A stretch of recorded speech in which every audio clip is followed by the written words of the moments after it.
From McLaughlin Park in Leominster, we welcome you to American Legion Baseball on RFM. Great to have you along with us for a new venture here at RFM, a partnership between Leominster Legion Post 151 and RFM to bring you American Legion Baseball this summer here on RFM. Summer still officially just a couple of days away, but the fun is set to begin here tonight at the Legion Park, which is McLaughlin Park, here in Leominster, the old, what you would refer to it as, the old Babe Ruth field, as some people might have termed it, but has now turned Legion Park here in Leominster. Alongside Bill Thomas and Kate Robbins, as always, Todd Robbins for RFM, and great to have you along with us tonight. And as we get set for action here between Leominster Post 151 and Milford Post 159, Milford coming in with a 1-0 record, a 15-1 victory on opening night on Friday, beating Cherry Valley on the road. Meanwhile, for Leominster, their opening night from Friday was tied at 4 and then suspended after 9 innings. They're going to resume that game later on this season. And as we get closer and closer to first pitch here, we'll introduce you to the matchups and the teams competing in a little bit more as we continue on this summer. And first pitch has been thrown out by a member of Post 151, Bob Haskell, representing American Legion Post 151 with the first pitch ceremonially here on RFM tonight. If this is your first time joining us here on RFM for baseball action, it's great to have you along with us. And again, a new venture in the wide and wonderful world of baseball. Great to have you joining us wherever you are, YouTube, Facebook Live, or Twitch. You like, follow, and subscribe. When the action goes live, it finds you. And that's the good news as we continue here. We're going to join the stadium here for National Anthem and then more first pitch. Bill and Kate will join me. We'll get you the starting lineups and get you underway with Legion Baseball here on RFM.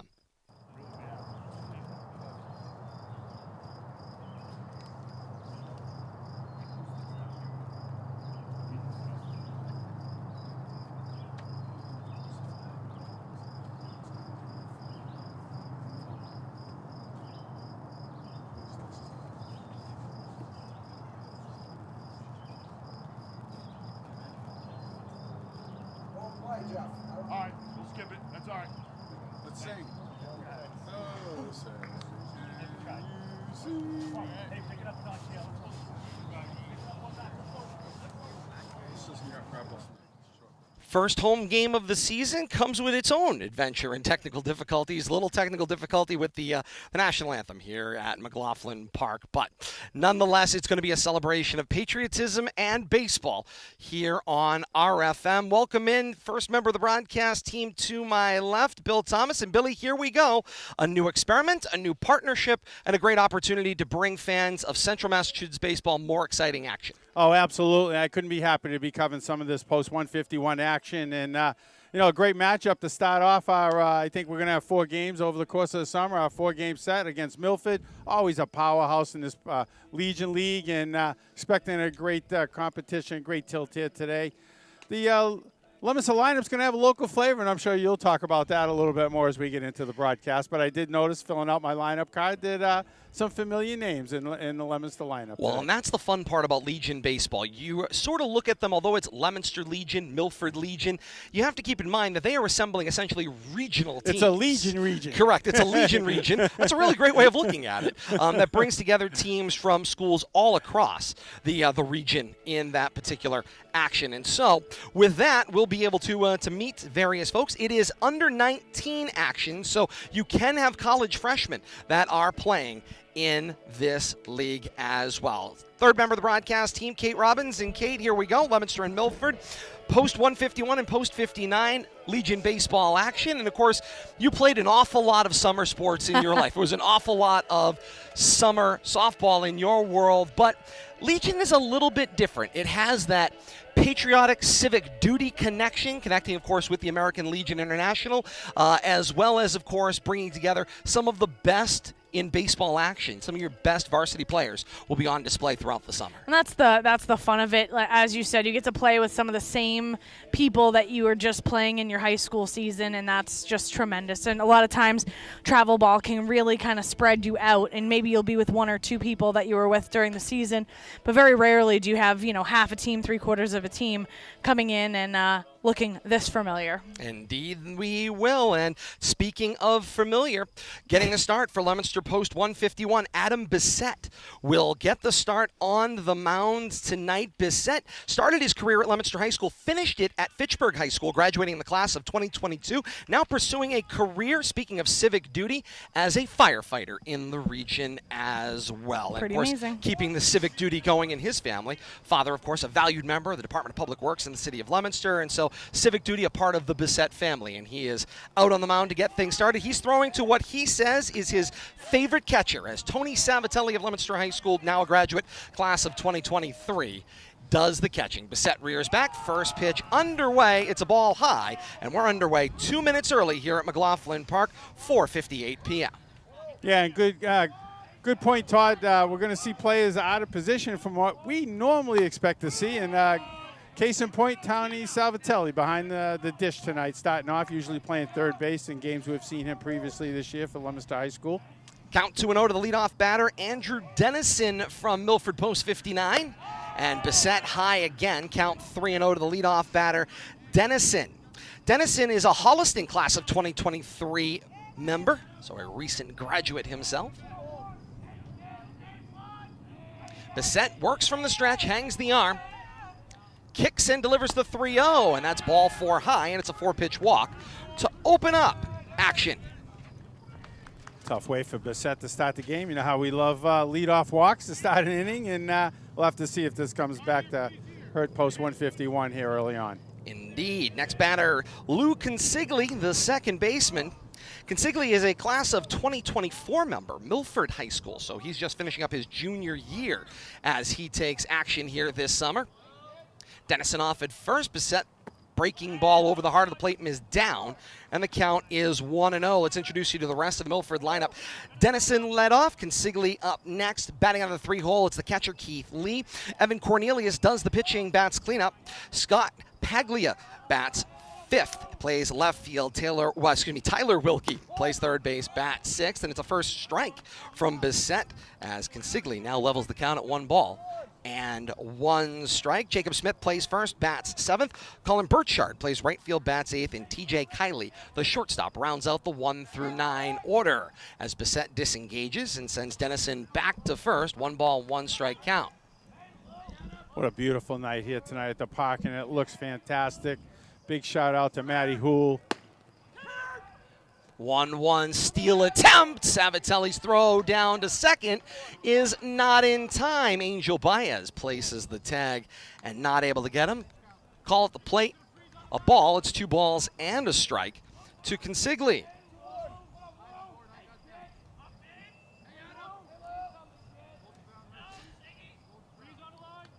Post 59, runner on second is Dennison. A 2-1 count to Consigli at the plate. Bissett brings the 2-1, and it misses high. 3-1 goes the count. If you're joining us for baseball action here on RFM for the first time, here's what you need to know.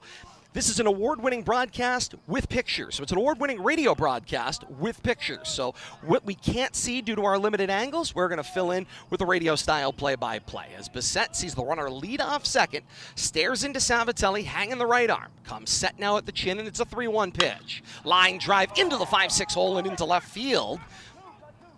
Solid single there on the 3-1 for Consigli. And it's runners on the corners with nobody out here in the top of the first inning.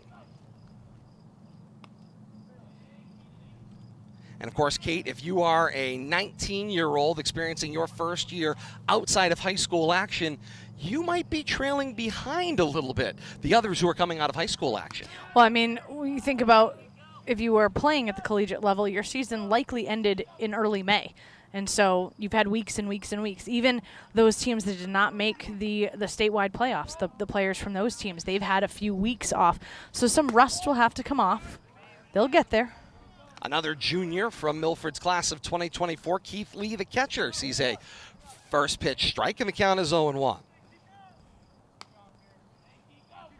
Runners at the corners, nobody out. Top of the first inning, Bissett nods his approval to the signal, and he will disengage. Defensive alignment for Leominster, in addition to Bissett and Salvatelli, we go left to right across the outfield. As the ball goes down, that 0-1 pitch misses. It's 1 ball and 1 strike. Pitching carefully is Bissett with the runners on the corners. Tristan Dance is the left fielder for Leominster. Ashton Malzahn plays center, and Dan Wright in right field. The 1-1 short hop Salvatelli keeps it in front of him, and the count goes to 2-1. I got somebody helping me keep score. New baseball fan. Patrick Robbins making his second broadcast appearance here, first of the summer. I think he'll be a little bit more vocal tonight. I'm thinking he might. If he's chilling with His Uncle first Billy. words might be on the broadcast. 2-1. This one flared up and out of play, and the count levels at 2 balls and 2 strikes. Go right to left across the infield, first to third. For Leominster Post 151, it's Tom Rupp, Angel Baez, Alex Aquendo, and Dylan Adamson. Bissett throws to Salvatelli, and a 2-2 count for the catcher Keith Lee from Milford. Bissett's 2-2, cut on and missed. And it's out number 1 by way of the K, and Coach Jeff Dedian calls timeout, and he sends the infield back. He just wants to talk to his battery of Bissett and Salvatelli. He's got nothing to say to the infielders, but wants to make a point here, probably talking about the first and third situation, what they want to do. That was a big strikeout right there, but Sorely look needed. for Milford to take the double playoff if they can now after that first out recorded by Leominster. Such an important point as well, Bill Thomas. He had to get an out somehow, some way, and that was one way to do it in this process.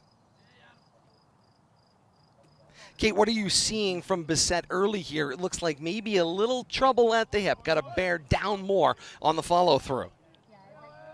Sorry, Kate, go ahead. Yeah. Right now, high in the zone overall. 1-1 runners at the corners.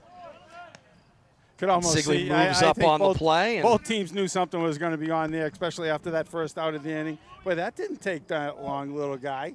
The binky went for a ride. yeah, that's what you got to watch out for, I'll Bill. clip yes. it. Play Yeah, with I'll us. clip it between innings, Billy. That's okay. He's playing with my eyeglass case. He won't throw it after that. 1-0 the count to Cornelius. The breaking ball from Nice Bissett. curveball. Yeah, missed on the outside. And the count is 2-0. Bill Thomas, what do you do here when you are a pitcher who is struggling this much this early? Well, he's got an open base. You know, I say you got to be careful here. The cleanup hitter, big kid.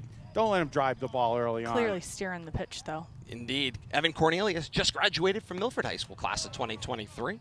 Ball down batting cleanup, and he's ahead in the count 3-0 now. I think you just walk him. Go with the I bases think loaded so with too. 1 This out. is going to Agreed. turn into a semi-intentional, intentional walk here at this point. I say, you know, he's looking dead red here. Maybe, you know, mess around with a curveball, but don't hang one. Bissett ready at the chin. 3-0 pitch. Yeah. Short hop Salvatelli.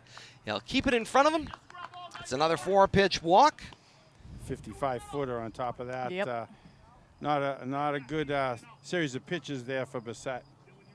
Not an ideal situation here. Bases loaded, top of the first inning. If you are Milford Post 59, this is exactly the way you want things to go. And hey, they are offensively dangerous. Hung 15 on opening night. Infield should be in here for 151.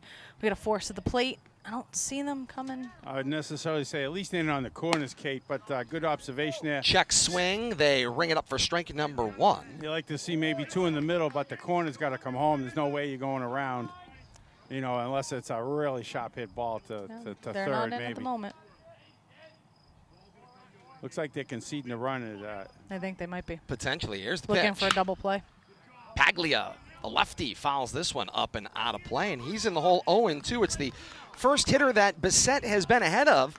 Paglia, a class of 2022 grad from Hopkinton High School, now makes his way as a Gull at Endicott College in the Endicott. CCC. Been there, done that. Indeed. Paglia, an 0-2 count.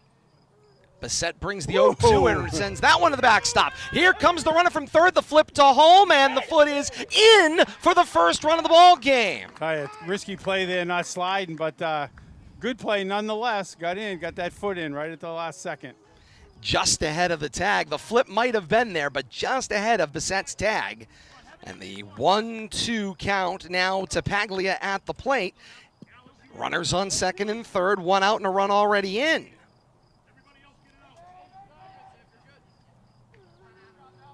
Mm-hmm. 1-2 count to Paglia, the pitch. Breaking ball chopped foul. Try another 1-2 offering. Looking for that strikeout on that hard biting curveball there, down and in to the lefty. Third team on the field, the umpires assigned to this one. Owen Napolitano calls the balls and strikes. Jason Stein, the plays in the field. And it's a called strike 3 on the breaking ball inside. And Paglia is retired, looking for the second out here in the top of the first. Froze him with that curveball. 2 strikeouts. See if we can't get out of this inning. Infield can concentrate on getting the out at first. And that brings Tyler Wilkie to the plate, recent grad, class of 2023, Hopedale High School. Pitcher in his own right, plays third and outfield. Solid 6-footer with a big strike zone here as Bissett sends that one in at 59 feet, and Savatelli keeps it in front of him. Tell you, nice job by Tony. Now, we didn't see him do any catching. I don't know if he did a little bit, games that we didn't see during the varsity season, but doing a good job back there, and if he hasn't caught, he's fresh. He has spent his summers catching here. That's how him and Bissett have worked together, and I have seen it opined on social media. Bissett loves working with Savatelli behind the plate.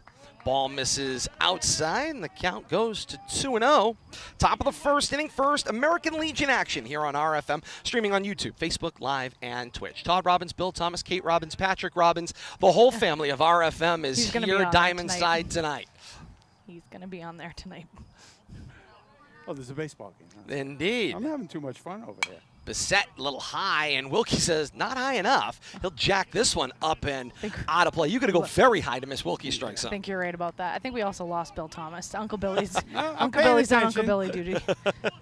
See, You still I'm filling having in your fun. book? You filling in your book? I'm having a little bit. A little bit here and A there. little bit at the end of the at-bat. I'm Okay. watching. Yeah. 2-1 the There count. he is.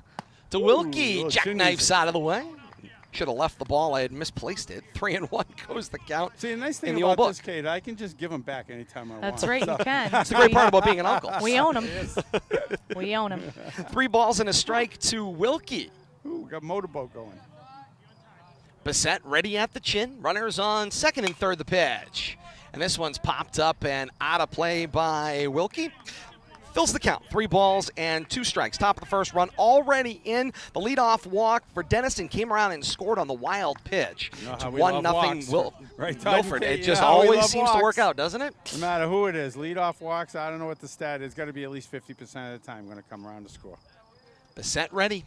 Payoff pitch, and Wilkie, hard line drive up the gap in left center field and all the way to the wall. 1 run is in, second on the heels, in to score as well. And it's a bases clearing 2 RBI double for Wilkie, and a quick 3-0 lead for Post 59. Yeah, almost out of it. Bissett got that count full there, but just couldn't sneak that third one by Wilkie. Drove that into the left center It's a gap. nice 2-pitch swing right there. Two Two strike strike, yeah, swing. full Absolutely. count swing. Absolutely. He was on it. Good timing. And another lefty comes to the plate. It's Jacob Smith, I know, graduate of Patrick, I Hopedale know. High School.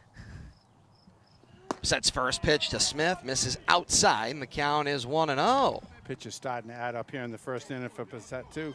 7th batter he's faced. Coach Jeff Dedian's got a lot of pitchers to choose from.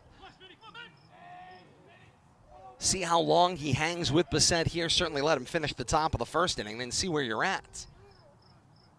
Here's the 1-0. Missed upstairs. Count goes to 2-0.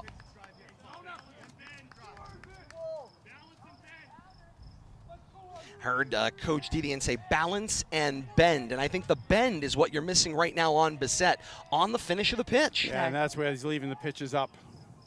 Well, and then Exactly he's right. trying to compensate, and that's when you're seeing them make it about 54 feet, as Billy has said. Fastball's up and the curveball is short. Yeah, right now he's struggling with his mechanics. mightily. And it's really about a release point, but it all starts with the body. You know, you bend, you push off, you're too straight, your release point's too high, and that pitch is not going to go down in the strike zone. It's going to continue to stay high all the way through the strike. 3-0 the count to Smith at the plate. Bissett's 3-0 offering. Tuber fastball, and the count 3 balls and a strike. Wilkie's the runner at second base. He had the 2 RBI double to give Milford the 3-0 lead here in the top of the first. Bissett's pitch. Fastball inside on Smith. Smith not able to get the hands out in front. He buckled. 3 balls and 2 strikes now the count. And all of a sudden, Kate, you're seeing the battle in Bissett. Mm-hmm. It takes, just getting one pitch and then another pitch. That's the beauty of this game. You can get it back. We have not seen any even dominant pitchers able to maintain their composure. Payoff pitch pulled toward right field, right on his horse, lines up and makes the catch for the 3rd out to end the inning and the threat for Milford, but not before 7 batters come to the plate. 3 out of the first 4 score through 1/2 inning here at McLaughlin Park. It's Milford 3 and Leominster coming up. For Post 151, their batting order submitted by Coach Jeff Didion looks like this. Dylan Adamson plays third base, bats first. Ashton Malzahn, the center fielder, bats second. Tom Rupp plays first base, bats third. Tony Savatelli does the catching. He will bat cleanup. Tristan Dance is the left fielder. He'll bat 5th. In the 6th hole, it's Angel Baez plays second base. Tyler Godin, that bat definitely in the lineup if he's on your roster. He's the designated hitter here, bats 7th. Dan Wright, the right fielder who just finished the top of the first with the catch, plays right field, bats 8th. And Alex Aquendo bats in that familiar 9th slot and plays shortstop for Post 151. Adam Bissett, the starting pitcher. Defensive alignment for Post 59 with their 3-0 lead looks like this. It's Paglia, Dennison, Burchard left to right in the outfield. First to third in the infield, Smith, Consigli, Kylie, Wilkie, and Lee does the catching for Evan Cornelius, who gets the start on the hill. We already mentioned a senior graduate, Milford High School class of 2023, plays first base when he's not pitching, does Cornelius, as we see him take the warm-up tosses. And I look toward Bill Thomas, and Billy, you're down 3-0 if you're Leominster going to the bottom of the first inning here. Not an ideal start by any stretch of the imagination, but you got a lot of baseball in front of you. Absolutely, and if you don't score at least 1, you're not going to win the game no matter, when the other team scores. So try to get 1 back, chip away, and, you can't get it all back in 1 swing. And, there's a ton of cliches, but this game is far from over. You still got 21 outs of your own to work with, and I expect we're going to see a little offense out of Post 151 before the game's over. Game is barely 17 minutes old, and the hard part if you're Leominster going to the bottom of the first, you trail 3-0. As Bill Thomas just pointed out, you've got plenty of innings to make up the gap. And they certainly have the offense to do it. I mean, just go with what we know and what we've seen this year. Savatelli, of course, ended up finishing the year with 14 singles, a couple of doubles, had a triple in there, as well as 4 home runs in his season for Leominster. Alex Aquendo had the sacrifice ability. He's playing out of the 9-hole here again for 151. We see what he can do out of the bottom of the order. He's at that secondary leadoff hitter, or he moves runners along nicely, and I'm sure that's why he's occupying the bottom of the order in this lineup too, because he can make things happen from that 9-hole. And of course, you have Angel Baez right there in the middle with Godin, 6-7. Out of the Leominster pretty much got the middle of the Blue Devils lineup there. More or you got less. 3, 4, 3, 5, and 6 kind of, and then 9 mixed in. But we'll have to see. A little different baseball here, a little different look, unfamiliar pitching, most likely. But this is what summer baseball is all about. Absolutely. And it's just amazing to see all the pieces come together to represent their respective regional Legion posts. Cornelius walks to the top of the mound, an imposing presence, the right-hander. Full windup, and his first pitch, 59 feet and gloved up for ball 1. 59-foot fastball, not a 59-foot curveball. Fact.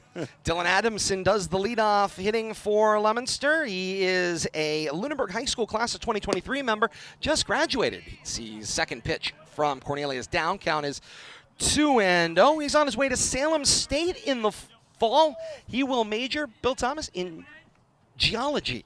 Nice. Keep an eye on the earth. 2-0 pitch. Fastball belt tie. It's strike one, and the count is 2-1. And let me just say, having taken my share of geology courses in college, Rocks for Jocks is not the apt point. Those courses kicked my behind. The 2-1. Ball down and away. And It's the not count one goes of those to basket 3-1. weaving courses? It is most definitely not, in my experience. 3 balls and a strike. Post 151 looking to get a leadoff batter on here in the bottom of the first, chasing 3. Cornelius, ball down, a 5-pitch walk. And how important, Kate, is that leadoff batter? Well, Billy already said it. Yeah, let us Statistically speaking, we've seen it over and over again. If you get that first batter on, more Via a more walk, than not, a freebie. Yeah. they're going to be coming in. Unless, of course, you're Leominster in their last playoff game. Well, and they they had keep trouble. hitting into double plays. They had trouble. I think 3 double plays Yeah. really cost them that game the other night. But yeah, Big cut leadoff from walks. the center fielder, Ashton Malzahn, at the first pitch. He sees from Cornelius, and the count is 0-1. Graduate of Neshoba Regional High School, just graduated yesterday. He's on his way to Worcester Polytechnic Institute, WPI, as Busy they weekend. check on Adamson. He is safely back at first. An 0-1 count to Malzahn. He will study biomedical engineering. Oh, my goodness. Yeah, these are some lofty majors as we go through this lineup. Cornelius from the stretch. The 0-1, strike 2, and Malzahn's in the hole. Well, for a lot of these people who have just graduated from high school, this time of year is so difficult. Graduation parties, you've graduated yourself, you're going into a brand new, portion of your life, and then it's like, okay, another baseball game. Here we go. Indeed. Back to business. 0-2 pitch. Inside Lee, knocked it down. Everybody holds serve. Adamson takes the 1 step back to first base. 3-0 Milford's lead, bottom of the first inning.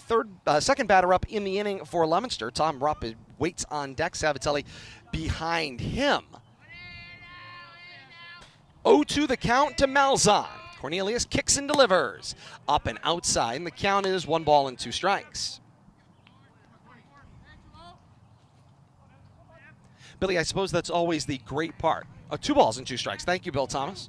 Billy's looking at me throwing up the peace sign. I'm going, peace be with you. sign. On And also with you. That's right. That's And also with you. 2-2 frozen. caught, looking for the first out in the bottom of the first. And boy, did Cornelius battle his way through that at bat. Started him out 0-2, but gave him a couple of teasers, but no teasing that one. Just froze him, bent him back, and beautiful pitch for strike 3. And that brings Tom Rupp to the plate for Leominster. Check on Adamson, still safely back.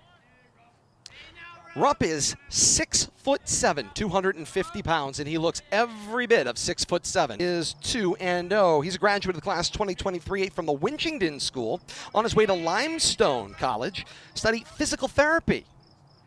And I understand why Cornelius is being very careful here. Check on Adamson. Gets the oven mitt in. 2 balls and no strikes, 1 out, bottom of the first inning here. Third batter in the inning for Post 151.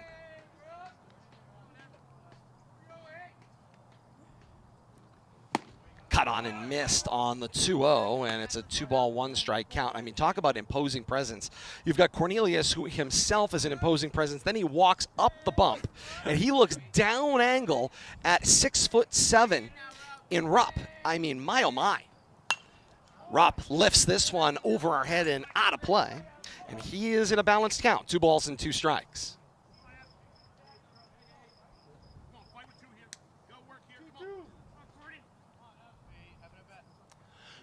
Cornelius settles in along the slab, hangs the right arm as he bends deep at the waist. Adamson leads away from first. 2 ball, 2-strike count. Pitch outside, a ball at the plate. Adamson steal, he is cut down at second base. Nice throw there. I think the slide was a little early. Came up a little short maybe, but the nice hand tag. Umpire right on top of it. Yeah, great positioning for umpire Jason Stein to get the look at that one. The cut down 2-6 will put out there at second base for the second out of the inning, and it's a full count to Rupp at the plate. Cornelius one pitch away from getting out of the inning. The windup and the payoff pitch missed outside. Leominster still with a little bit of life. 2 outs here in the bottom of the first inning. You're being paged in the playpen, by the way.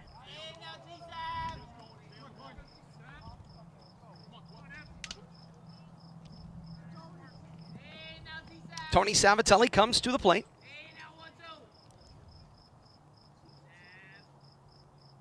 Sees his first offering from Cornelius, and he jacks that one up and out of play. Count is 0-1. Kate, this is an interesting point here. I'm sure this is something you experience, and that would be, of course, one season comes to an end and you immediately transition into another. So you go from feeling sort of down because you know, that brick wall we talk about the postseason being, you get eliminated, you're out. As Savatelli now sees the 0-1 become 0-2 on the called strike at the plate. And now you immediately go into a whole new season. And it's opening day, and hope springs eternal, and you all start over again, cliche-wise. In earnest, though, especially when you're at the high school level, it doesn't necessarily feel that way. There's kind of a jolt in your attitude, and it's kind of difficult to downshift or upshift that quickly. So these first couple of weekends or weeks can tend to feel a little bit strange when you're going into that summer ball experience, because like you said, you just finished a season. You're going from, and this season especially, it was cold the entire time, and now all of a sudden it's like, welcome to summer. 1-2 breaking ball freezes them. Inning over. Leominster sent 4 batters to the plate. 2 of them went back looking, and then the cut down stealing was Adamson, who walked to open the inning. So it's no runs on no hits, no errors, strand 1, and through 1 inning here at McLaughlin Park. It's post 59 from Milford 3, post 151 of Leominster. 3-0 Milford over Leominster through 1. It's American Legion Baseball, and it's exclusively right here on RFM.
To the top of the second inning we go. Milford a 3-0 lead over Leominster, and it's 8-9 top. Burchard, Kylie, Dennison due up for Post 59. Bissett will continue on the mound for Post 151 in Leominster. And Bissett works from the stretch. Looks in at Burchard, sends a breaking ball. Snapped for strike one, and the count is 0-1.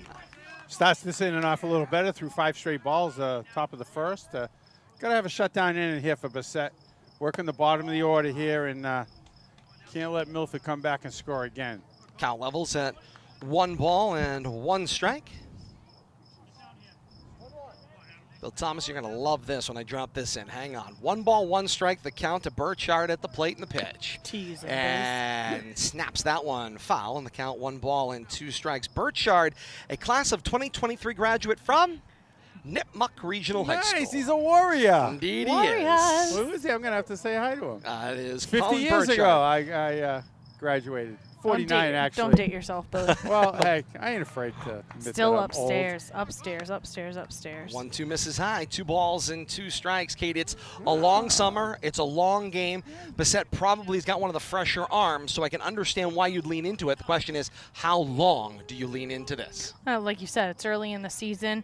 You've got a lot of people coming off of playoff appearances in high school. And called strike 3. He battles back into that at bat. And if he keeps doing that, he'll be out there as long as he wants to be. Absolutely. You can make it difficult on yourself, Yeah. but if you can battle out of it, You got it. that's all that matters. Do we have pitch count total? Like, do we have limitations in Legion?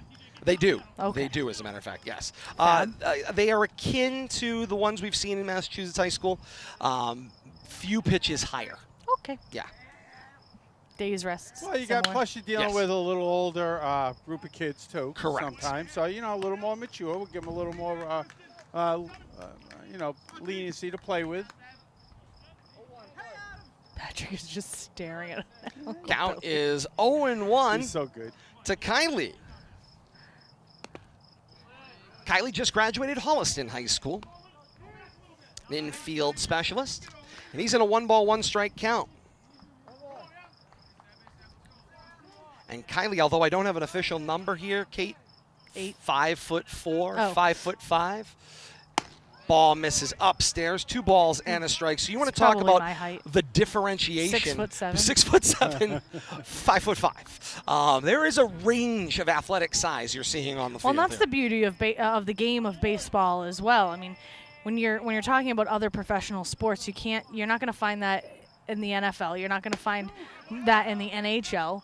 You're not going to find that in the NBA anymore. Muggsy Bogues is gone. That's right. And you're not going to find much of that. But in baseball, you're still going to have your Dustin Pedroia-esque baseball players that can play the game. So it's become a uniqueness of the baseball world. A 2-2 count to Kylie, and Bissett's pitch. Line shot goes with it down the line, but well foul. Try another 2-2 offering. And point well taken, Kate. Talent is not size dependent Correct. in baseball. Correct. Unlike some of the other sports, height in basketball. Obviously strength and speed And in football. The beauty is, But, there are going to be positions Have that a little of that. Yeah, there are going to be positions on the field in which you're not really going to be able to get away with it, but there are quite a few where you're just fine. I mean, second base, shortstop, you're Yeah. mobile, you got a good arm, Outfield. you're quick. Center fielder, run like a deer. And you What if don't you're gotta short be and big. slow like me? You don't got to be big to hit a ball far too. We saw one of the smallest kids on who did Leominster play the other night? Silver Lake. Silver Lake hit a ball 400 feet over the right field fence, and amazed everybody with the power he displayed. A third 2-2 offering, and just got a sliver of it. Probably more of the baseball hit Tony Savatelli than actually got hit by the bat. But it'll be another 2-2 offering here, and that's one of the issues with, of course, being a backstop. Kate, I want to circle back just quickly Why not? to your question on pitching rules here. In American Legion, there is a 105-pitch maximum in any daily game, so any one game, 24-hour period, 8 a.m. to 8 a.m. Days rest, as the 2-2 offering comes to the plate again, popped up here into the triangle between left and short. Aquendo pulls off as Dance takes control and makes the catch for out number 2. 0 to 30 pitches, no rest required. 1 day rest for 31 through 45 pitches. 2 days rest for 46 through 60. 61 through 80 gets you 3 days rest, and 81 plus pitches up to 105, 4 days rest. So the maximum, actually about 10 pitches less. MIA is 115 pitch max. The breaking ball called strike on the outer half as we're back to the leadoff spot. It's Andrew Dennison, walked and scored back in the first. So I guess at this time of year, they want to go easier on the kids rather than stress them out a little more, which I guess makes sense. You know, I'm sure a 19-year-old probably feels stronger and, you know, wants to throw more pitches. But you got to consider kids that might be thinking about playing the next level. This is the time of year you don't want to get hurt. Well, that's just that. I can imagine any college coach loaning somebody back to Legion would not want their athlete going. 3 straight pitches, freezes Dennison, and back to the dugout he goes. Venn diagram those 2 innings. Savatelli saw 7 batters back in the first and surrendered 3 runs. Bissett saw 7 batters and surrendered 3 runs. In the second, he saw 3 batters. He struck out 2 of them looking and induced a pop-up after a long at-bat for Kiley. Just 3 batters come to the plate. It's no runs, no hits, no errors. Nobody left on. 1.5 in the books here at McLaughlin Park. It's Milford 3 and Leominster coming back to the bat rack. Nothing. 5, 6, 7 due up for Post 151. Dance, Baez, and Godin due up for Leominster. More to come. It's Legion Baseball, Zone 4 style, and it's right here on RFM.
Bottom of the second inning, 5, 6, 7 due up in the order for Leominster. We've got that as Dance, Baez, and Godin. But Tyler Godin is at the plate to lead things off. Cornelius sends his first pitch to the plate. It's a ball down to Godin. Start erasing, Todd Robbins. I did my lineup in ink. Don't erase it that then. Again. Ball down and away, and it's 2 balls and no strikes. Don't see any movement from the Milford dugout Who's to up next? object. There You is got an Dance ideal on deck. time. Dance on deck, and then Baez in double, so they just switched. Ball down. So they moved Godin up and dropped everybody That's it. down. Sure. Yep. You know, I'm okay. Oh, Everybody just pivot. It's fine. it's our first game. Everybody pivot. Need a bigger eraser, as it turns out. You got that one that erases ink? I do not have that one. Strike on the outside to Godin. That's going to be a 3-1 count now. Yes, it is. 3 balls and a I strike got you. to Do Godin. your clerical work. Thanks. Yeah, you know, that's just what I want to do. Called strike 2, and the count runs full. 3 balls and 2 strikes.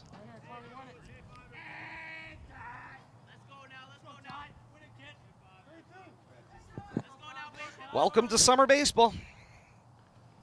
3-2 pitch, borderline ball, and it's a leadoff walk for Leominster in the bottom of the second Bill inning. Thomas, what happens about 50% of the time? Well, it didn't Leadoff happen last walk. one, so So if it doesn't happen, it's not going to be happening 50% of the time. till it happens again, I'm not going to talk Okay. about it because we're only 1 for 2 in that today. There you so go. we got our 50% average, but let's see where we go here.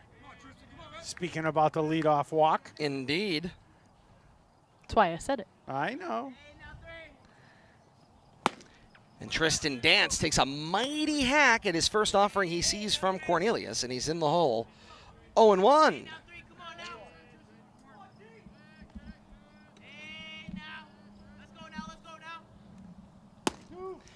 And now he's behind 0-2 as Cornelius finds the groove. Pouring them in there now. Indeed. Starting to settle down.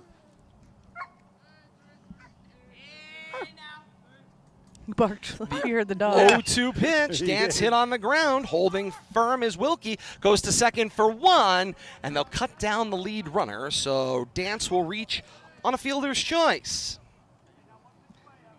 5-4, the put out in the middle for out number 1.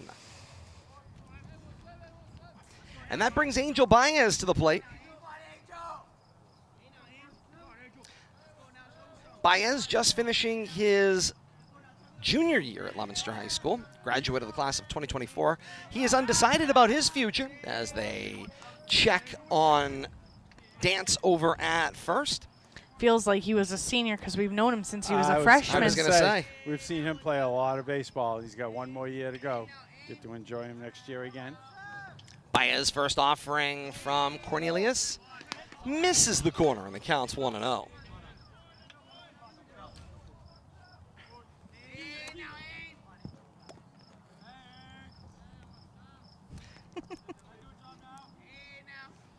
One-0 pitch, snap, throw, Dance dives back in, and he is safe, and the count goes to 2-0. Dance, a graduate of Lunenburg High School, class of 2023, on his way to Bridgewater State. He'll be a Bear in the fall, and he'll study computer science. 2-0 the count to Baez at the plate. Cornelius kicks and delivers. Strike 1, 2 balls and a strike. I can tell all summer long I'm going to want to, when I see Tristan Dance's name, I want to break into Lance the Dance from the beleaguered but enjoyed by me Major League 3 back to the minors. The pitch, breaking ball up and fouled Direct to video, right? by Baez. Count 2 balls and 2 strikes. Number 1 in your First of program, all, number 1 in your heart. DVD. Direct to DVD. Correct. I know. Yeah. I do didn't believe know that there one was a actually went to the Major theater. League There 3. was a Major League There 3. was, yes. Scott Bakula was the coach. Yep. The Buzz. They were the Salt Lake City Buzz. The Buzz. Yeah. Number 1 in your program, number 1 in your heart. Safe back over there is Tristan Dance. Most important, though, Bob Uecker made an appearance in Yes, the third he did. movie, which is all that matters. He got sent Legitimized back everything. to the minors. Hey, as far as I'm concerned, Harry Doyle. Harry Doyle's in your movie. It's legit. 2 balls, 2 strikes, 1 out here. Bottom of the second inning. Baez the pitch, ball all the way to the backstop, and that will allow Dance to scamper down to second base. And Leominster's got a runner in scoring position. You're going to have too much fun with that. About as wild as a wild pitch that is. We're going to have to reel you in, I think, on that one. That's what I think is going to happen. Nah. There's going to be a rule. Baez has got a 2-ball, 2-strike, 3-ball, 2-strike count at the plate. And here's the pitch. Freezes Baez. He got caught thinking, and that one snapped the mitt for an out. Third, caught looking, strikeout for Cornelius. All 3 of his strikeouts via the caught looking to this point. Hey, now, let's go now. Let's go now once. Do a job. Let's go now once. Dance leads off for second base. 2 outs here, bottom of the second, and a big cut and miss from Dan Wright. First pitch he sees from Cornelius. Wright, 5'8", 150 pounds. Bats right, throws right. Graduate of Lunenburg High School, class of 2022. Went on to Worcester State, where he spent this past year studying business, as he cuts at the 0-1, and he's in the hole 0-2.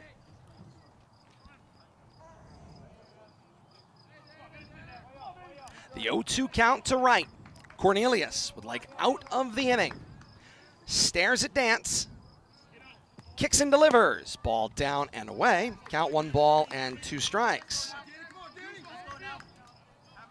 3-0 Milford lead over Leominster. American Legion Baseball on RFM. Great to have you along with us. YouTube, Facebook, Live, and Twitch. Like, follow, and subscribe. When the action goes live, it finds you. And Cornelius found strike 3, snapping the mitt and catching right looking to end the Leominster bottom of the 2nd inning. So it's no runs on no hits, no errors, strand 1 and through 2 here at McLaughlin Park.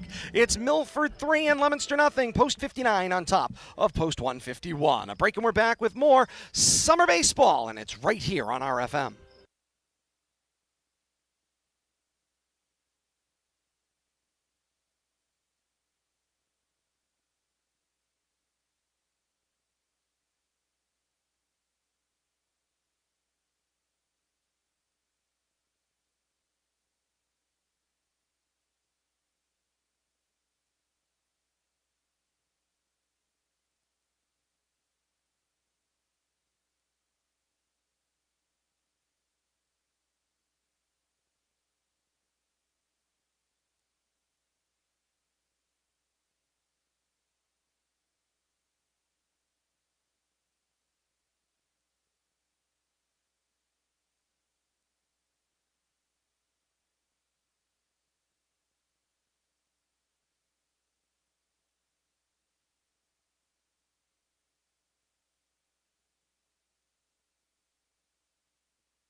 Top of the 3rd inning, 2-3-4 due up in the order for Post 59.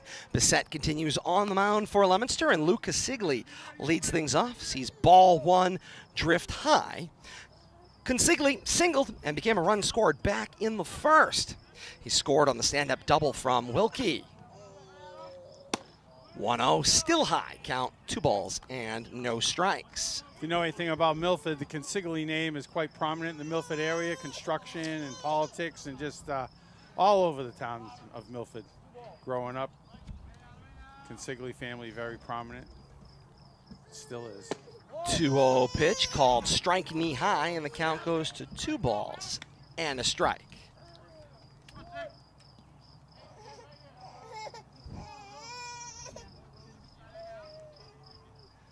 Bissett kicks to 1, breaking ball for strike number 2. And it's a 2-2 count to Consigli. And Kate, I got to imagine 2nd time through the order here, they're trying to figure out what do you do with a Bissett that looks a lot different than you saw back in the 1st. Yeah, we talked. 2-2 breaking ball hit on the ground. Aquendo plays it center mass, slides his feet and on to 1st and in time for out number 1. I talked about it briefly early on. You're not going to see right now pitchers be able to dominate throughout an entire game, but they're also talented enough where they're also not going to struggle for the entirety of a game either. They're going to be able to make corrections. They're good enough to be able to make those small mechanical shifts in order to try to figure things out. So Bissett has been struggling, but doing enough to figure things out and be more effective in some innings rather than others. Breaking ball to Keith Lee, and the count goes to 1-0. Lee struck out swinging back in the first. Since that ringing double gave up 2 RBIs, Bissett set down 5 in a row, found his way. 1-0 pitch. Strike inner half, waist high. 1 ball and 1 strike.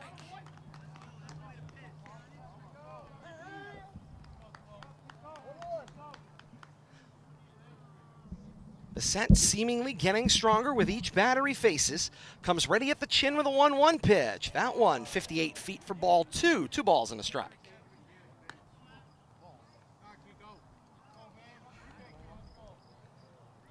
Doing a little mound work out there, a little gardening. Indeed. Getting that hold just how he wants it. Bissett kicks on the 2-1. Went a little high, and the count goes 3 balls and a strike. Bissett toes the first base side of the rubber.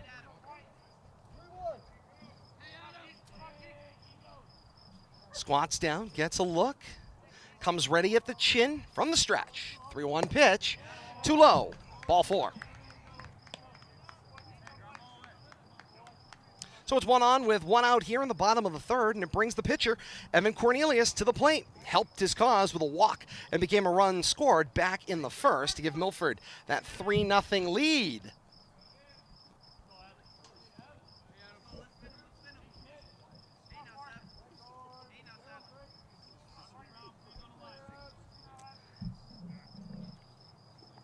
Bissett's pitch, ball down and away. Count 1-0 to Cornelius.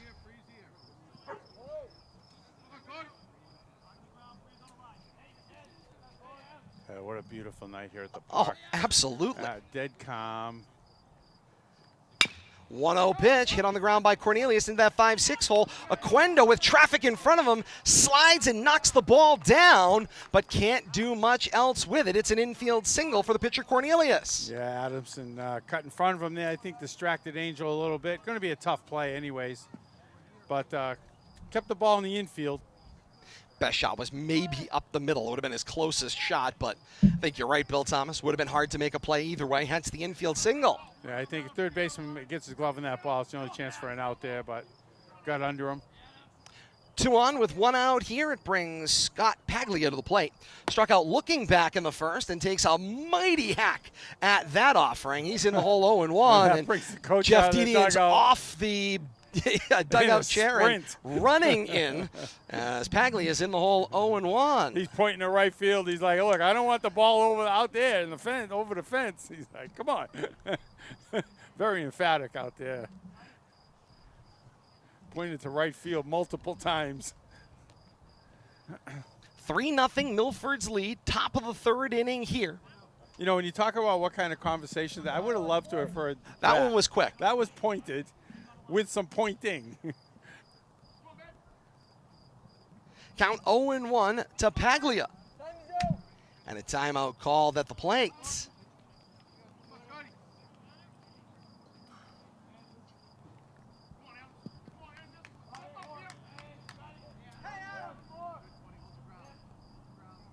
Quendo checks the back pocket of the lead runner, Lee, and Bissett sends the pitch to the plate. It's a called strike. 1 ball and 2 strikes goes the count. Bissett doing a good job working the corners, whether it's a right-handed batter or a left-handed batter.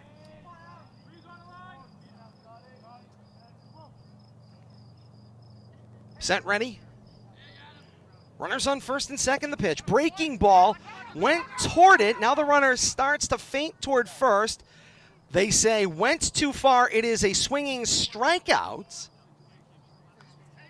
And first base was occupied. Great job by the coaching staff to cut that down. Good job by the umpire recognizing no advance. On the plate, umpire had the swinging strikeout on his own right there at the plate. There was no check down to the base umpire. 2 outs here, runners on 1st and 2nd, and Tyler Wilkie, who opened up a can back in the 1st with the 2 RBI double. Set breaking ball, went too far, and the count is 0-1 to Wilkie. And all of a sudden, teasing these post-59 batters is Bissett. doing a good job keeping him off balance right here. Once he started finding the strike zone, a little more confident in his pitches. Bissett's 0-1 hit Wilkie, and Wilkie is heading down to first. Raised the bill of his helmet there. Not a direct hit, just a glancing blow. Good to see. No direct contact there.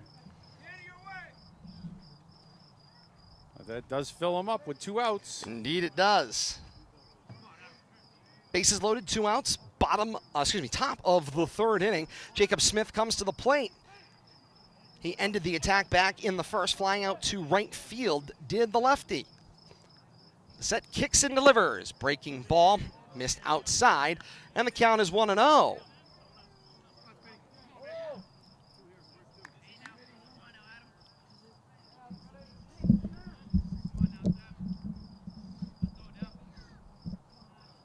The 1-0 pitch, cut on and missed. Count 1 ball and 1 strike to Smith. 2 outs here. Top of the 3rd inning, 3-0 Milford lead. A little gap shot here would open that hole just a little bit more. The 1-1, breaking ball framed to the outer half to the lefty for strike 2. And it's 1 ball, 2 strikes goes the count. Bissett a pitch away from getting out of trouble here in the top of the 3rd inning.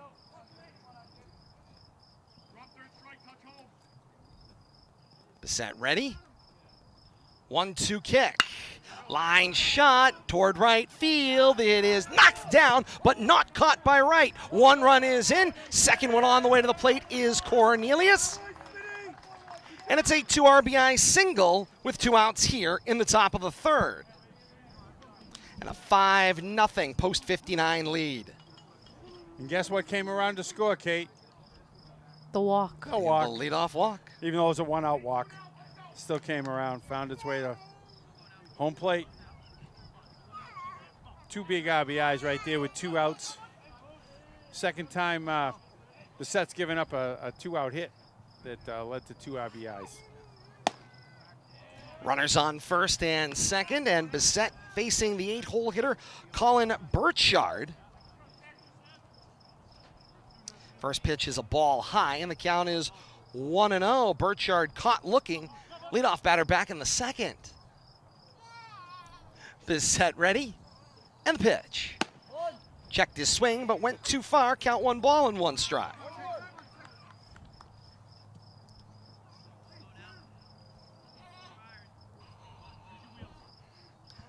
One count to Burchard.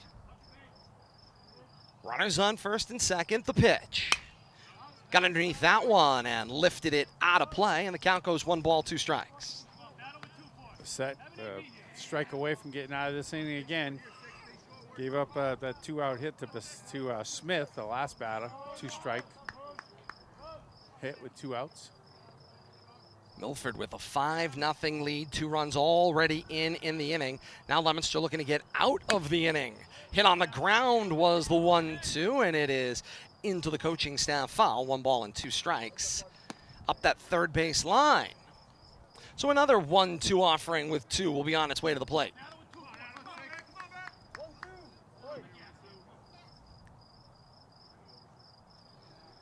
Bissett ready, hangs the arm. The 1-2 pitch, breaking ball drifted high, and the count levels 2 balls and 2 strikes. Bissett wanted that one. Get back in the dugout here, try to limit the damage at 2.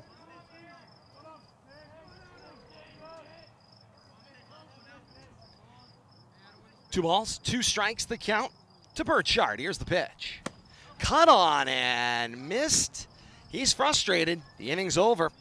3 now away to end the top of the 3rd, but not before Milford gets the hit they need. It's the 2 RBI single from Jacob Smith to plate Lee and Cornelius, and through 2.5, it's Milford 5 and Leominster nothing.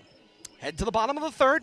Leominster will finish out the order. It's 9 top, Oquendo, Adamson, and Malzahn due up for post 151. A break and we're back with more. It's American Legion Baseball right here on RFM.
Bottom of the third, 9 top, 2 up in the order for post 151, Oquendo, Adamson, and Malzahn as we continue on into this bottom of the third on RFM. Great to have you along with us on YouTube, Facebook Live, and Twitch. This brand new partnership between RFM and Leominster Post 151 to bring you select Legion baseball in Zone 4 here in Massachusetts. As Oquendo sees a first pitch ball, count is 1-0. Oquendo, himself a recent graduate of Leominster High School. And he sees a 1-0 count, snap the glove, count from Cornelius, 1 ball and 1 strike. Oquendo on his way to Worcester State, he's going to study business. Here comes the 1-1. Oquendo hit this one on the ground. Ranging to his right, it's Consigli. Makes the play on to first and in time to nip Oquendo at first. Nice steady play right there by a second baseman. Gets him by a step. And that is the specialty for Oquendo. It's make contact, beat the throw to first base. Out, yep. Back to the top of the order here in the third. It's Dylan Adamson. He walked and then got cut down stealing back in the first. Cornelius the pitch. Called strike.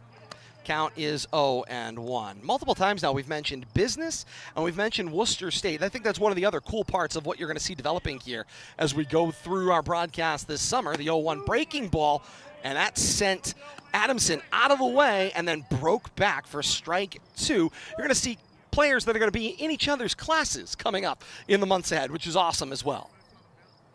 Here comes the 0-2 pitch. Slipped a little, did Cornelius, and this one fouled back, got a piece of the catcher, Lee, and sent him face down. Coaching staff out of the dugout to check on him. Not much they can do for him except maybe bring him a glass of water. And that's what they asked for. Bring some water. Yeah. You know, I was joking with the catcher, Zach Casey. For how quickly Blue we Devils. forget. I know. Names, I'm awful with names. I'm lucky I didn't forget my own kids' names. That's why we work together, Thomas. The night he got hit at least 5 or 6 times, and yeah. You know, I was joking with him after, and I'm like, so does the water help? He's like, oh, I was just trying to catch my breath, and, you know, anything helps. I'm like, we were just joking, like, what good's the water? You know, like, I go pour it on where it hurts. He's laughing. Anything buys but just it's a more of a little distraction bit and just to kind of buy us some time. He's catches out there. He's got a smile on his face now, but he'll be feeling it. Big, tough kid. Absolutely, Coach Steve DeVito. He's up. Checks on Lee. He's Rearranges the equipment. Everyone gets a little smile. And the action will proceed on. Adamson's got an 0-2 count. He faces pretty much everything from release there. Bill Thomas was a little messed up. You had the slip from Cornelius, then you got just the piece of it from Adamson. Catches an awful lot of the catcher on Lee, and sort of a busted one play, like a pinball back there. Yeah, I know. All about a strike. 0-2 breaking ball. That one did not bend back in toward the corner like the previous one did, and so it'll be a ball. 1 ball and 2 strikes. 5-0, Post 59 over Post 151. Milford on top of Leominster. Top of the third. Here's the pitch. Check swing. They go down to first, and base umpire Jason Stein says no swing. Count 2 balls and 2 strikes. 2 umpire system employed here in regular season games in Zone 4 Legion Baseball, much the same way we saw in the regular season for varsity games. 2-2 breaking ball. That's got the inner half, and Adamson knew it. No objection as he heads back to the dugout looking. 1, 2, 3, 4, 5. Caught looking. All of Cornelius' strikeouts have been caught looking. So clearly, and Bill mostly Thomas, they must look that like they're going to curveball, miss. A lot of And them then- have been on that curveball too, Todd, and he's got a great one, especially working the inner half. And one of those Strikeout right victims there. is Ashton Malzahn. Comes back to the plate, and he's in the hole 0-1. And these are not borderline pitches. They look like they're going to hit you, and then all of a sudden, they hit the strike zone. 0-1, waved at, and it's 0-2. And that was just the opposite. That looked like it was a strike until it got near the strike zone, and then it was a foot outside when Malzahn swung at it. But, yeah, Cornelius finding a little groove right here in the third. Cornelius kicks and delivers. Called strike 3 and sits down the side. A ground out and back-to-back caught lookings. That's how Leominster goes in the bottom of the third inning. So it's no runs, no hits, no errors, leave none through 3 here at McLaughlin Park. It's Milford 5 and Leominster nothing. And a break, and we're back with more. It's Legion Baseball right here on RFM.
To the 4th inning we go here on RFM. 9 top, 2 up in the order for Post 59 of Milford in their 5-0 lead. And they're going to get a new look hurler that's going to take over. Class of 2023 graduate, Fitchburg High School, Henry Brunn First pitch, hit on the ground. Brunn fields his position, and it's a 1-3 put out to nip the leadoff batter. What a great play right there. Off the mound like a cat. Spins and throws a strike to first base. Can pitchers field their positions? Oh, yes, they can. Great play there to retire T.J. Kiley. Trying to take advantage of the new pitcher on the mound, too. Catch him maybe not prepared for that, but good job right there by Henry Brunn. Back to the top of the order, it's Andrew Dennison. Dennison walked and a run scored. He's a first pitch swinging as well. Count goes to 0-1 on the foul ball. Walk and a run scored back in the first, struck out looking in the second against Bissett. Brunn, 5'8", 170 pounds. Throws left, bats right. Fitchburg High School graduate. On his way to UNH, he will study communications. Sign him up. This fall, indeed. Have to find out what his intentions are. Here's the 0-1 count. Big, sweeping, breaking ball. Missed high. Count 1 ball, 1 strike.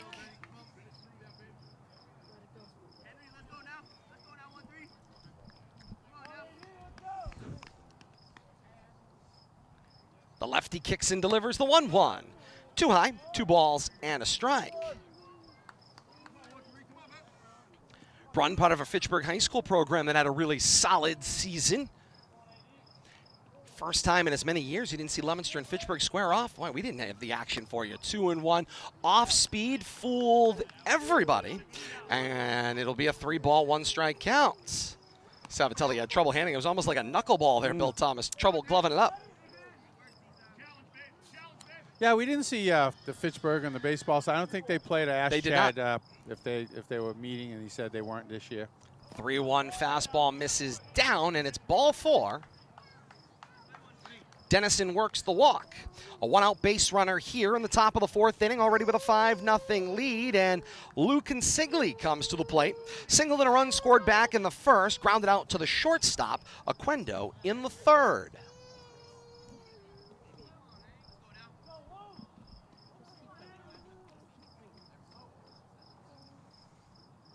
Staring right at him, working out of the stretch. First pitch swinging once again. It's Consigli. Pops this one up to right field. Right holds his ground, sizes it up, and makes the catch for out number 2. Sky high fly ball, but sun's not a problem unless it's left field this time of day. What do you make of them attacking the first pitch they see from a new pitcher? Well, I mean, you don't know what you're going to see, so you got a 5-0 lead. Might as well go up there hacking. First couple of batters, doesn't look like he's throwing all that hard. Don't let him get you in a hole with his curveball. So I think that's a good strategy. Go up there hacking. And he plunks the 4th batter he sees in Lee. It's a hit by pitch. Will advance Dennison down to 2nd. And it's another set of 2-out base runners for Milford. And Bill Thomas, we were talking about it during the break. And Milford, although they scored their first run with 1 out back in the first, all their other runs have been scored with 2 outs. 2-out hits with 2 strikes on the batter both times, too. 4 of the 5 runs have been played by Milford. Brunn sends this one to Cornelius, and it's a called strike. Count 0-1. Cornelius been on base both times he's come up, scored both times as well. Walked back in the first and scored, singled in the 3rd and scored. Brunn's 0-1 offering, a breaking ball called strike 2, and the count is 0-2 to the pitcher Cornelius. And Brunn's got about the biggest sweeping, softest curveball I've seen in a long time. Brunn leans in, works from the stretch, takes a look around the diamond, and the pitch. Check the swing up. No. I think it hit him. Caught a pitch. It is a hit on the batter. It got Cornelius, but they say he leaned into. Say he never moved. So they're calling it a ball. They're saying it was a pitch outside the zone. So it's a dead ball is what they have ruled at the plate. The at-bat will continue. 1 ball and 2 strikes. And now Coach Jeff Dedian out of the dugout to talk to Owen Napolitano.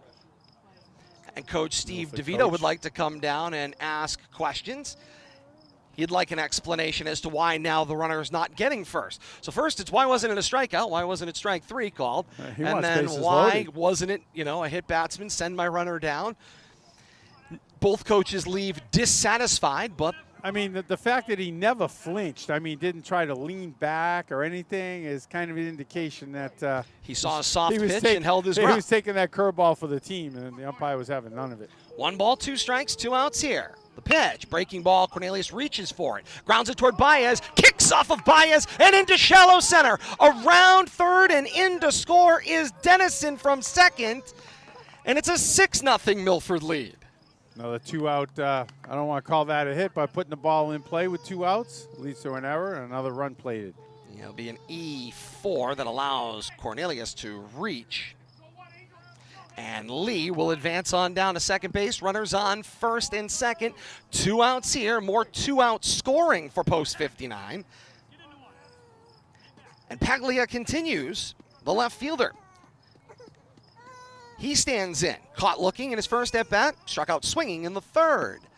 Breaking ball from Brunn, misses down and away. Count is 1-0. Steady diet of off-speed stuff here from Brunn. I can see that's definitely his game It's for game. sure. Different than Bissett, who was Timing. coming hard and fast and straight with a little bit of a sweeping breaking ball. This one hit on the ground. Baez backing up on this one, plays it, slings it over to Rupp at first. It's a 4-3 putout. But another run in the inning for Post 59. And through 3.5, they have a commanding 6-0 lead over Post 151. From Leominster. To the bottom of the 4th we go. Middle of the order, 3, 4, 5. Rupp, Savatelli, and Godin for their second at-bats this ball game. Break and we're back with more. It's Legion Baseball, and it's right here, streaming on RFM.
To the Leominster half of the 4th we go here on RFM. Cornelius continues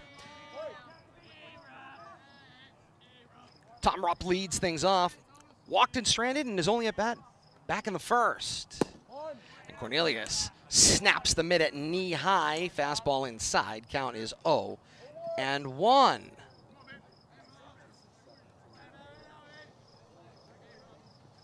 0-1 breaking ball. Rupp launches this one deep to left center field and gone. 2 pitches into the fourth, and that is a snap, crack, and gone. And Leominster's got their first run. It is a home run for Tom Rupp to open the fourth inning. Well struck, Bill Thomas. And I think I mentioned his first at-bat. I saw him displaying some of that power during pregame batting practice. From back here at the backstop, he was hitting him to the fence. That's another 30 feet, 40 feet back here. Yeah, what a blast. Left center. I don't know the dimensions, but that had to carry about 375. High, deep, and gone goes Rupp. And Cornelius sends this one 57 feet for ball 1 to Tony Savatelli. Struck out looking back in the first. Now, I don't know how clear it is to our viewers, but from that left field light pole around the outfield, there's a secondary fence that runs about 15 feet above that blue top fence that you can see. That was not a cheap home run that just made the fence. That was it cleared about a 25-foot fence out there on top of it. Here's the 2-0 pitch. Breaking ball missed outside. Count 3-0 to Savatelli.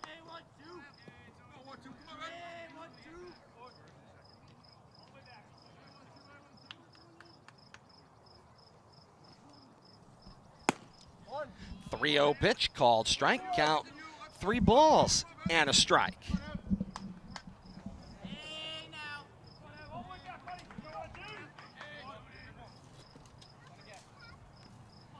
3-1 to the backstop, ball 4.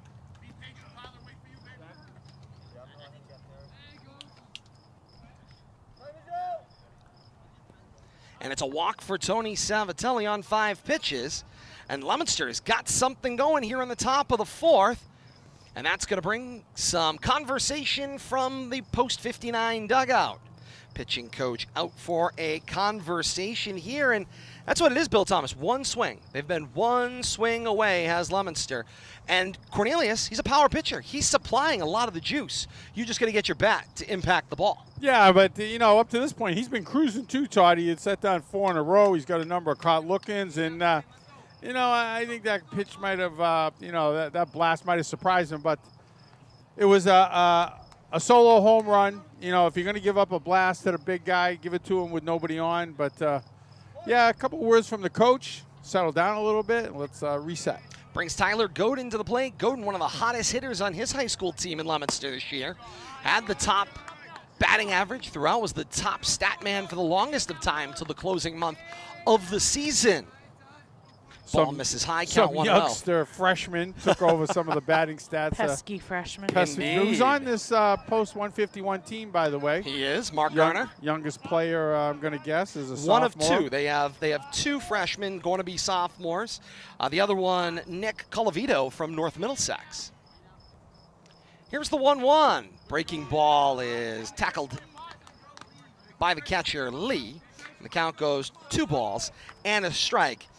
We'll mention Colavito because he's got the best information. I asked for, some future plans or what have you for each where it was appropriate. Here's the 2-1. And this one is a line shot for Godin as he goes with it into right field.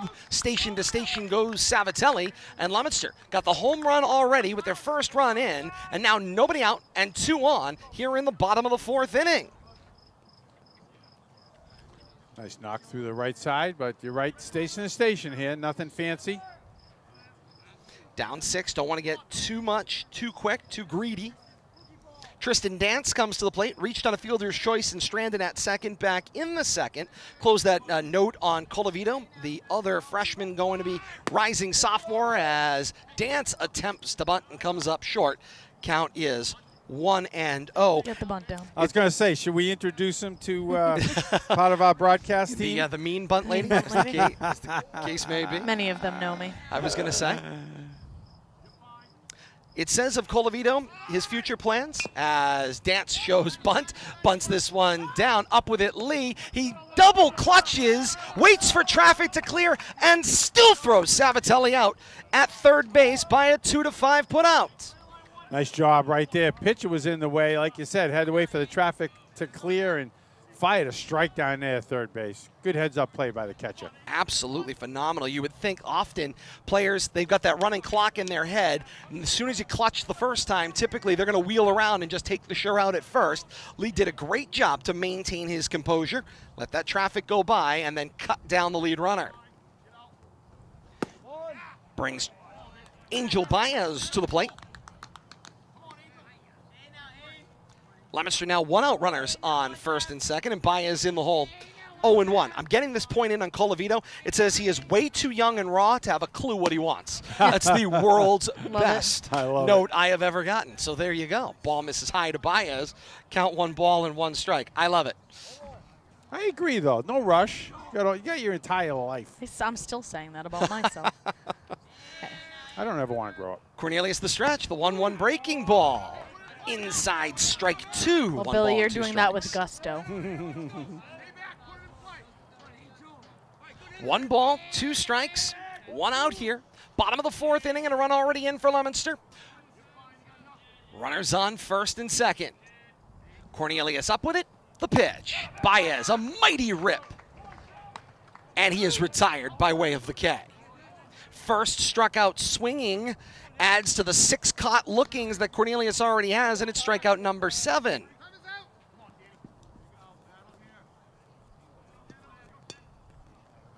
And that brings Dan Wright, the right fielder, to the plate. Caught looking, one of the 6 caught lookings, 7 strikeouts overall. Back in the second. Hangs the arm. Does Cornelius from the stretch. The pitch. Right. A mighty rip. But it's in the glove. Count is 0-1. Bill Thomas, if they connect with it, they certainly mean business, but it's catching up to it. That's the problem. Yeah, I agree, but you know, you don't want to be ripping away, and like you say, you're not going to get all these back at once. And there's strike 2, snaps the glove on the outer half, and it's an 0-2 count to Wright. Let's get the ball in play here, Dan. Make something happen. That's what Coach Didion and company have got to be looking for. 2 outs, 2 strikes, the pitch. Just missed outside. Count 1 ball and 2 strikes. Lee tried to pull that one at the very last second, slide it back on the horizontal plane into the zone. Catches tend to try to steal those, like the umpire's not looking. Absolutely. 1 ball, 2 strikes, the count. Wright looks out at Cornelius, who kicks and delivers. And Wright connects with this one. Into left center, it will fall in for the base hit. Godin is around third, and we have a developing situation at home, and Godin will slide in safely with the 2nd run of the inning, and it's 6-2 Milford. Good piece of hitting right there. Put your bat on the ball, drive it somewhere. Nice job by Wright. With the RBI 2-strike single. And Leominster still runners on first and second. Let's see, who came around? Was that Godin came in to Godin score. came in. Rupp had the home run back as the leadoff batter of the inning, and that's the 2 in for Post 151 in this bottom of the 4th inning. I have to admit, I didn't rearrange my book. I'm all confused about the middle of the order. The pitch. First pitch swinging was Oquendo. Popped up very high. Positioning himself is Consigli. He waits for this one to come from outer space, and he will make the catch to end the inning and the threat, but not before Leominster breaks through. The leadoff home run on 2 pitches for Tom Rupp. Follow on with a walk, then a cut down on the lead runner. Godin singles and comes around to score, and through 4, Post 151 is on the board, but still chasing. 4 complete here at McLaughlin Park. It's Milford 6 and Leominster 2. To the top of the 5th we go. 6, 7, 8 due up in the order for Post 59. A break and we're back with more Legion Baseball right here on RFM.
Top of the 5th inning from McLaughlin Park here on RFM on a Sunday. A little Sunday matinee baseball streaming here to you on YouTube, Facebook Live, and Twitch right here on RFM via a partnership between Leominster Post 151's baseball program and Rivalry Family Media. Great to have you along with us. Todd Robbins, Bill Thomas, Kate Robbins, the family all together, and great to have you along with us. 6, 7, 8 due up in the order for Milford. Wilkie Smith and Burchard due up. And it's a 2-ball, 1-strike count to Wilkie to open the 5th. Henry Brunn continues on the bump for Post 151. Still working that curveball. 2-1 pitch popped up. Baez discards the hat. Rupp off of first as well, and he stays in fair territory and makes the catch. Good work over there by the right side of the infield. Not getting tangled up on that high Oh, pop. absolutely. A lot of times the second baseman wants that because they have a better angle. You got the right fielder dealing with that. Rupp took charge down there, though. And that brings Jacob Smith to the plate. Smith flew out to right field to end the threat in the first, singled and stranded in the third. The left-handed batter battles the lefty Brunn, and Brunn one-hop Savatelli, count 1-0.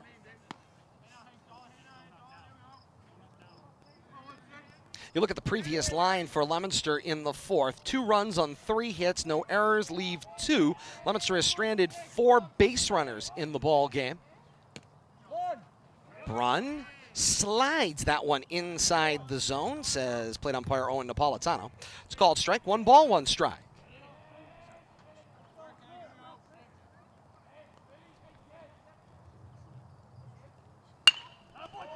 This one hit on the line into left field. It will fall in front of Dance in left field.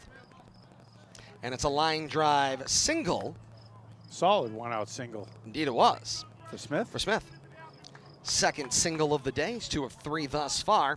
And it brings up Colin Burchard. Caught looking in the 2nd, caught swinging in the 3rd. Now comes up here in the 5th. Both of those previous at-bats were against the starter for Post 151, Adam Bissett. And now the righty gets his first look at the breaking ball from Brunn, and that's a little different than he's seen. There's a breaking ball for a called strike. Counts 0-1. That's an understatement, Todd. Indeed. Kicks and delivers the 0-1. Breaking ball. Lines it back up the middle. Aquendo plays it himself. Second for 1. On to first. The stretch from Rupp. And it's in time for the double play. 6-3 double play up the middle. Gets Leominster out of the top of the 5th. Through 4.5 here at McLaughlin Park. It's Milford 6 and Leominster 2. A break and we're back with more. It's high school baseball. And it's right here. It's Legion baseball. I knew I was going to do it. It's right here on RFM.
Bottom of the fifth for Post 151. And it's top of the order. 1, 2, 3. Adamson, Malzahn, Rupp due up in the inning for the blue and orange. Cornelius continues on the bump for Milford.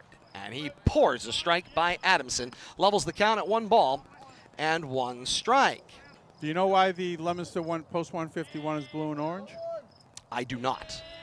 I was given this little tidbit of trivia earlier today. All right, here's the 1-1.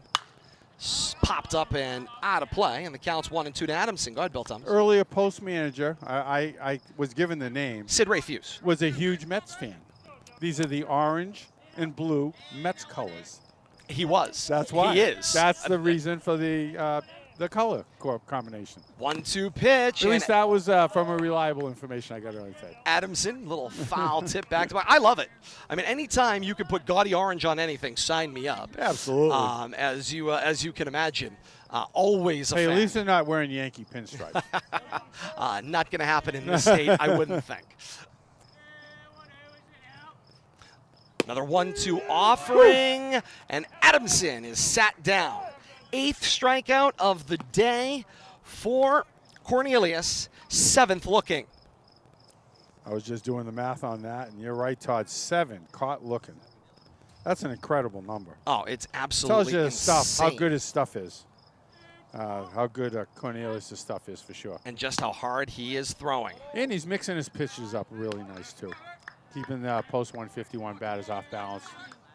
Ashton Malzahn facing Cornelius for the 3rd time today. He's got 2 out of those 7 caught lookings. Now he pops this one up. Count 1 ball and 1 strike to Malzahn, who would like to change that trend. Kate, when you are and have struggled to this point through a game as a batter, what do you change? I mean, this becomes a situation where you have to start to compartmentalize. This is a situation, especially when you're a young athlete. This is probably one of the most difficult things to learn. Being able to brush something off, go at bat by at bat, go pitch by pitch, and not get into your head and essentially just go up there and do your job. 1-2 pitch, hit on the ground. It's going to be a long run for the 3rd baseman, Wilkie. Fields it bare hand, throw wide of first. And it is an infield single for Malzahn in my eyes. Yeah, I would give him an infield hit there. I don't think that throw is going to get him, even if it was on the money. A swinging bunt. Great job by the defense down there. Second baseman down the line. Right fielder coming in to back that up, stop any advance on that bad throw. And Wilkie did yeoman's work to come charging on that one. It was certainly not a bunting situation. Wilkie comes charging in as fast as he can. Swing and bunt. And that's the best you could do. Does get Malzahn off the schneid, though. Tom Rupp to the plate. Called strike on the first pitch he sees. And the tag safely back is Malzahn. The count is 0-1. Walked and stranded in the first. Home run last inning as a run scored for Rupp. Pitch from Cornelius. It's recorded as strike 2, and he's in the hole 0-2. Definitely not afraid to come right after Rupp here, even though he crushed that home run his last at-bat. Boy, how one swing could change the complexion of this game. Cut that deficit in half. The pitch, hit on the ground, back up the middle. Cornelius snares it for 1, sends it out, and not able to. Sends this one into center field as he missed. Shortstop crossing the bag, Kiley. The good backup from Dennison in center field, and that's going to be an E1 to continue the inning. Yeah, tough play right there for Cornelius. He had the ball plenty of time, but he had to wait for an infielder, and both the middle infielders seemed to converge at the same time. They didn't know who to throw it to. Ended up not throwing it to anybody. Crossing to the pattern center there. fielder. Second baseman and shortstop. Nobody took charge around the bag. He snapped a throw into center field. Should have been looking at the shortstop all the way. He's going to be coming across the bag. Had the momentum, but Cornelius just unsure of himself. That's why you just throw to the bag. Yeah, throw to the spot. Somebody's just got to look figure for it that out. one out. You figure it know, out. he wanted to fire it there. Still looking for that DP, that double play. But you're right. Should have got one. Didn't. Post has a chance to claw back here. Runners on first and second with 1 out. Savatelli's in the hole. 0-1 the pitch. Hit hard toward third base. Backhand play by Wilkie. Tags third for one, cross the diamond. 5 unassisted double play over to the first baseman Smith. 5 unassisted for the front end, and then 5-3 the putout on the back end. And one swing of the bat did change the complexion of that inning. It ended it and ended the threat for Leominster. 5 in the books here at McLaughlin Park. Milford continues to cruise. Post 59-6, Post 151 of Leominster 2. More to come. Legion Baseball right here, streaming on RFM.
Top of the 6th inning here on RFM, and 9-spot leads off. TJ Kiley, the shortstop at the plate, takes a cut at the first pitch he sees from Henry Brunn, and he's in the hole 0-1. He flew out to left field back in the second, grounded out to the pitcher in the fourth. And there is a called strike. Count is 0-2, and I'll stand corrected on my own point. He actually was the leadoff batter back in the fourth. First one to face Bruns. This is his second time through the order. 0-2 breaking ball hit on the ground. Brunn, the lefty, can't feel the position. Oquendo across the diamond at the second base spot. Snaps the throw for the out. A phenomenal play. Full speed in motion. Oquendo fields the position coming across the diamond from that second base hole and guns down Kiley on a bang-bang play. Nice job right there. Ball eluded Brunn there on the mound. Took a funny hop. I went over the mound, but nice job coming across the diamond. You're used to seeing that in the 5-6 hole. Not so much up the middle. As Brunn goes back to the top of the order, he's got Andrew Dennison here in the top of the 6th with 1 out. Count goes 1-0. Dennison's got 2 walks, first and fourth. Struck out looking in the second. Both of his walks he ultimately scored. Tips that one into the mitt. Count 1 ball and 1 strike.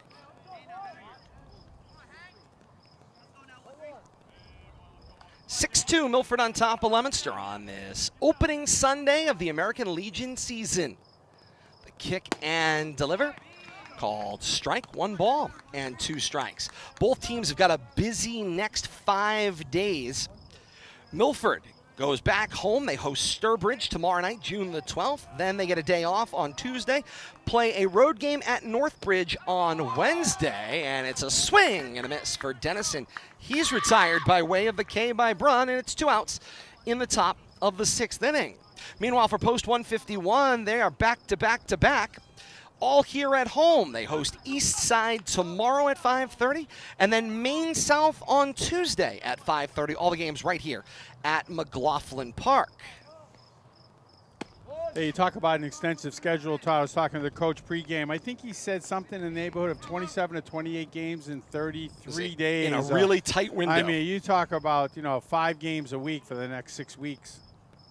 0-1. Brunn sends this one to Consigli. That one missed. 1 ball and 1 strike. Consigli singled and scored in the first, grounded out to short in the third, flew out to right in the fourth. But Billy and Todd, that will answer the question: how long is the leash on some of these pitchers when they're struggling?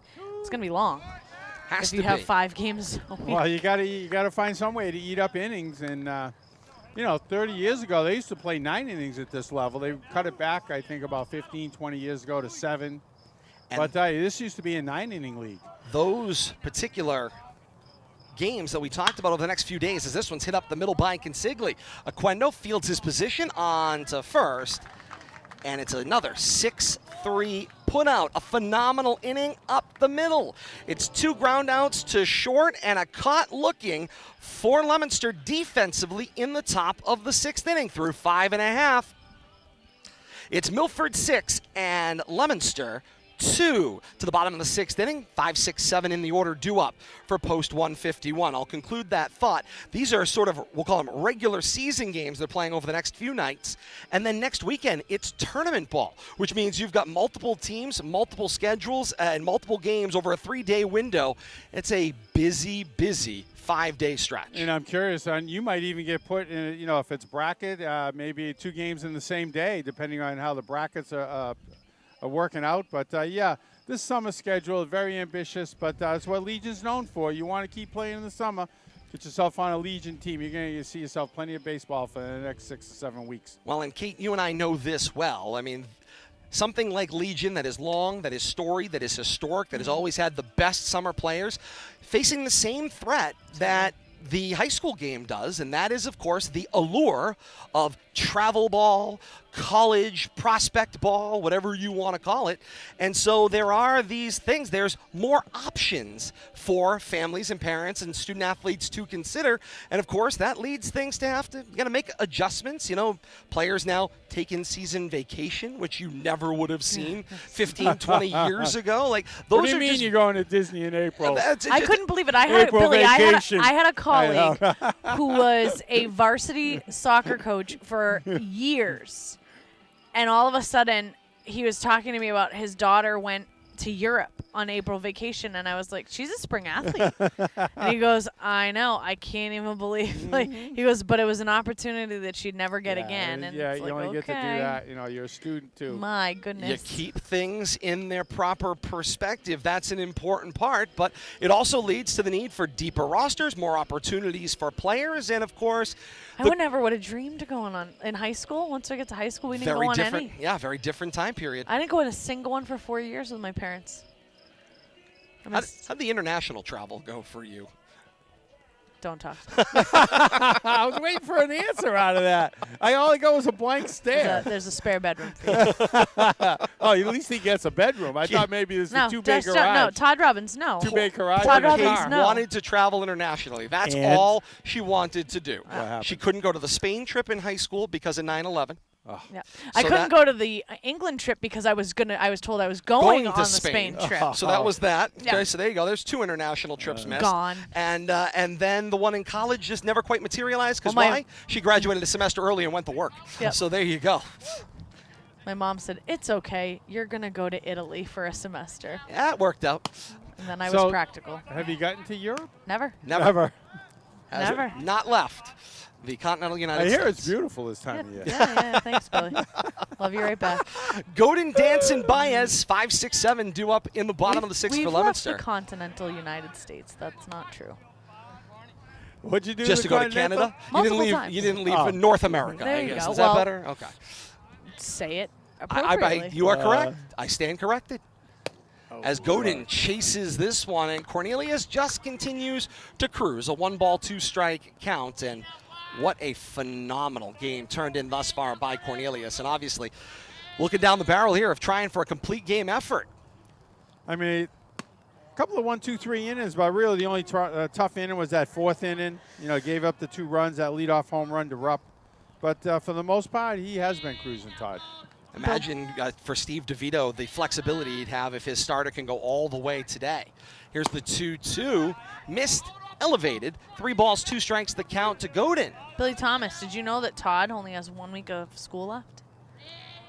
1 week. He's got 1 week. 1 week. And then you're on And then it's vacation. summertime. There's a whole lot of moving between me and then. Here's the 3-2 pitch, ball 4, and Godin is a leadoff base runner for Leominster. We are, of course, in the process of getting ready to move to our swing high school building while they build us our brand new high school building. So there's a lot of Todd's gonna be boxes swinging. that have to be packed between now and then.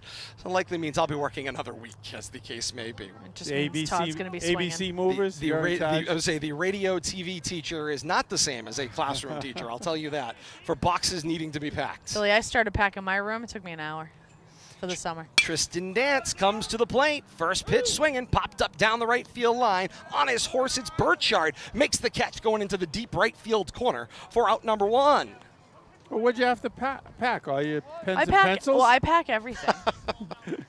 Kate's pens and pencils or it'll are be gone secure. when you come back the next for the next school No, year? they used to have summer school in my room. Yeah, so it'll all be used up and it'll be yeah, gone. Yeah, so you I gotta lock protect your everything supplies. up. Yep, everything gets locked up. Taken off the wall, locked up, and then you pray that, every now and again you get a fresh coat of paint on the walls. Angel Baez first pitch swinging up the middle.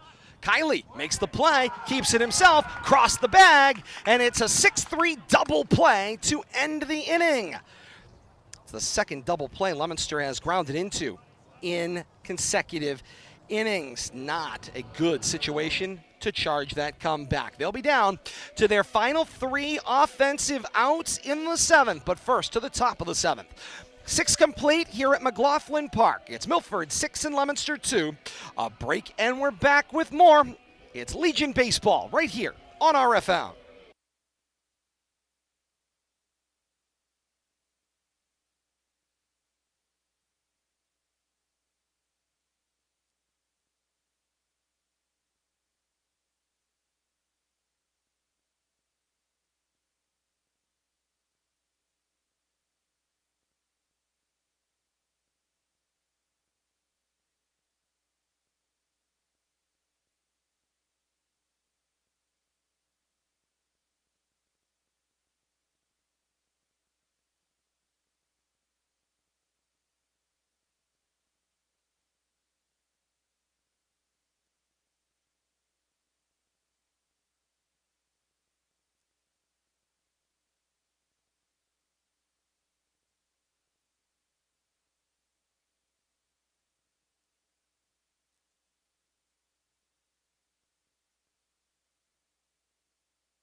Top of the 7th inning. 6-2 Milford on top of Leominster. Middle of the order, 3-4-5 due up for Post 59, Lee Cornelius and Paglia. Brunn, first pitch, misses inside. Count is 1-0 to Lee. Lee hit by a pitch last at-bat. Yeah, and walked and scored the at-bat prior. Struck out swinging back in his first at-bat. And now he is ahead in this count, 2-0. Hey, Brunn's pitched a pretty efficient 3 innings here, except for that unearned run he gave up in the 4th inning. 2-0 breaking ball, and Lee dives across the plate to swing and miss. Count 2 balls and a strike. Definitely kept this Milford Post 59 offense off balance here since he's came in. Definitely a different look. Change of pace, relying on that big curveball. Brunn kick and miss high. 3 balls and a strike to the leadoff batter here in the 7th.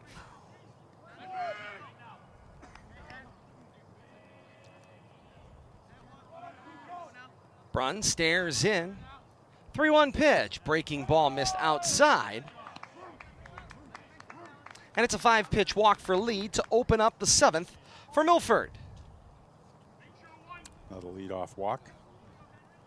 See if That comes around to hurt the post 151 kids.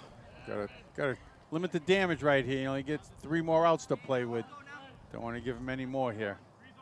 Still manageable, 4-run deficit.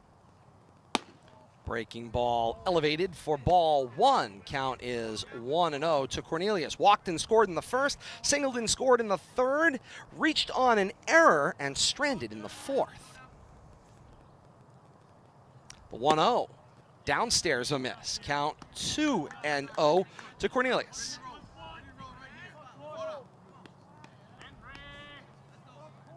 Brunn sneaks a peek at Lee at first. Lefty now stares right at him, kicks and delivers. 2-0. Cornelius lifts this one toward right field. Right zigzag pattern in the outfield, but makes the catch for out number 1.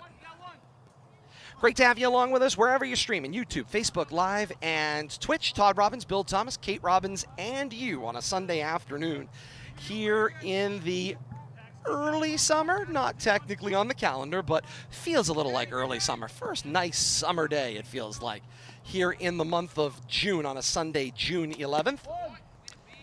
Strike from Brunn to Paglia. Count is 0-1. Caught looking in the first, swung and missed in the third, grounded out to second base in the fourth. Brunn's 0-1. Breaking ball outside, count 1 ball and 1 strike. More Legion action comes your way this summer through this partnership with RFM and Post 151 of Leominster. Our next broadcast here on RFM, Tuesday, June the 27th, Framingham Post 74 is the opposition, a 5:30 first pitch. This one popped up toward right field. Right is after it and will make the catch for out number 2. Right back-to-back flyouts caught in deep right field. Good job by Braun battling back there. Wilkie comes to the plate, the third baseman. Doubled and got a couple of RBIs back in the first. Stranded, hit by a pitch and stranded in the third. Flew out to first base in the fifth. And Wilkie is just an imposing presence. I can't say that enough. As he looks out at Brunn. Lee still on at first, the pitch. Line shot back up the middle and into center field. More 2-out base hits for Milford, and that has been the Achilles heel for Post 151 to this point. I mean, Bill Thomas, they have had a lot of fun with 2 outs. Yeah, and I know 5 out of the 6 runs been scored with 2-out base hits or balls put in play.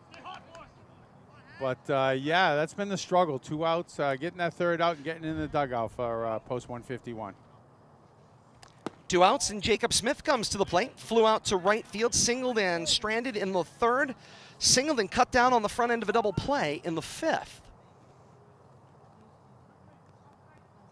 Runners on first and second. 2 outs here, top of the 7th inning. The pitch from Brunn, hit on the ground. Baez fields the waist-high hop, flip to Oquendo at second. 4-6 to end the inning. And the threat. 5.5 complete. Excuse me, 6.5 complete here at McLaughlin Park. Milford with a 6-2 lead over Leominster. Post 151 goes to 8-9 top. Wright, Oquendo, and Adamson due up with their final 3 offensive outs. They're chasing 4. Can Legion extend the game? That is the question we'll have an answer to coming up in the bottom of the 7th inning. Milford 6 and Leominster 2. Final half when we continue. Bottom of the 7th. Up next, Legion Baseball right here on RFM.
Last of the 7th here on Legion Baseball on RFM, and Evan Cornelius continues on the mound for Milford.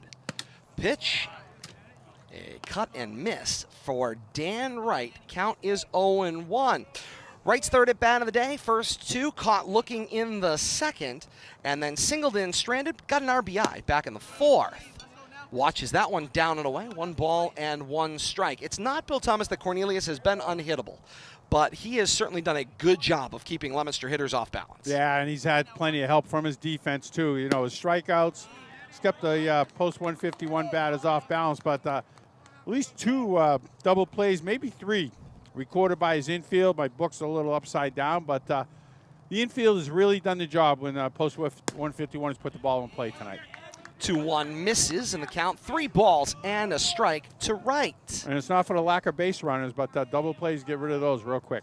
And so now it's a question of get on and replace, get on and replace, get on and replace. That's what you got to do here in the 7th, down to your final 3 outs, chasing 4. Wright backed out of the box, and that one, plenty of room. Strike on the inner half. 3 balls and 2 strikes, now the count.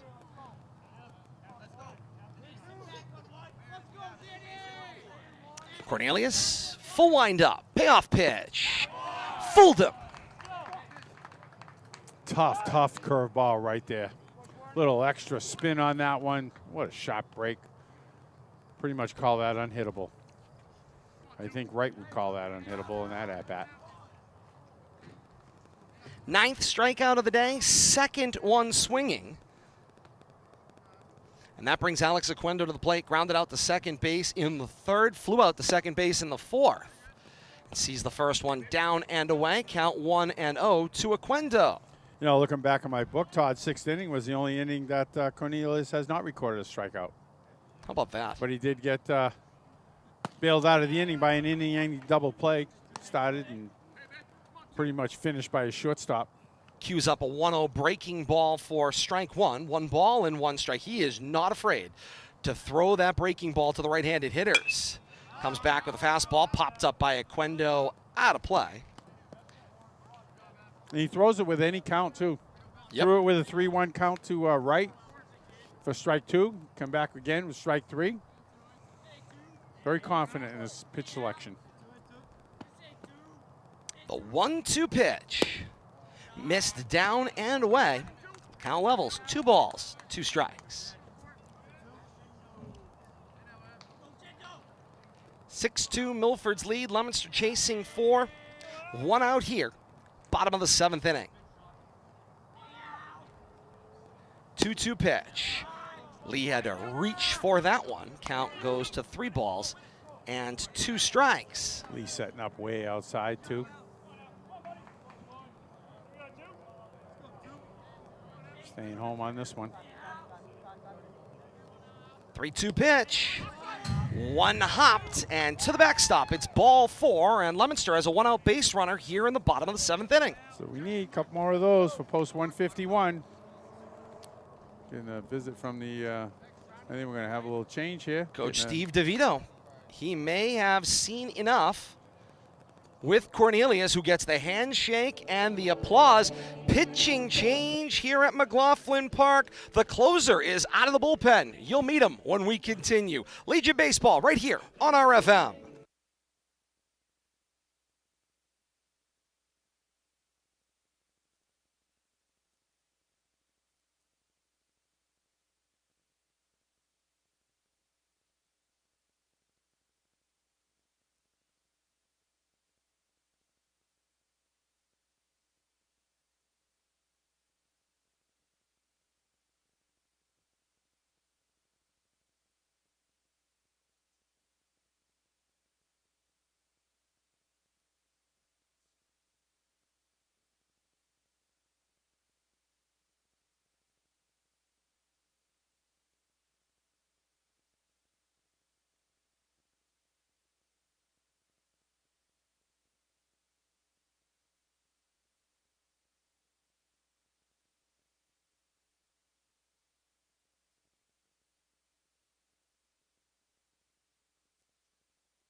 Bottom of the 7th continues.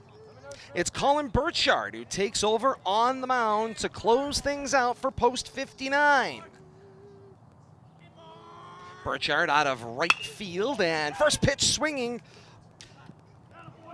Oh, what a is catch. Adamson, and the catch made there. My goodness. Diving catch. Circular, It was. Circular route, but diving catch out there in center field. Great job. Thank you, Bill Thomas. I looked Yeah, down, I tried to noticed find that, the but, name, and Dennison out there in center field. Great job. thank you for making the call on that one, as there was a pinch hitter that came to the plate there. That was 16. I think that's Mark. That was Mark Garner. Mark Garner. It was. Yeah. I was checking the roster earlier.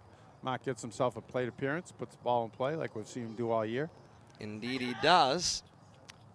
For Adamson, and that's going to be a long line out to center field for out number 2.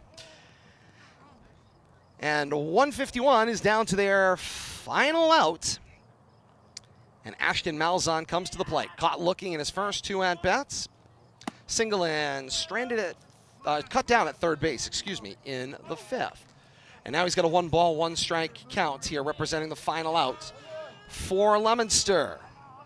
Nick Koch took over in right field in Cornelius' spot as Burchard came to the hill. And Burchard now gets ahead of Malzahn, pouring in the fastball. 1 ball and 2 strikes, and 151 is down to their final strike.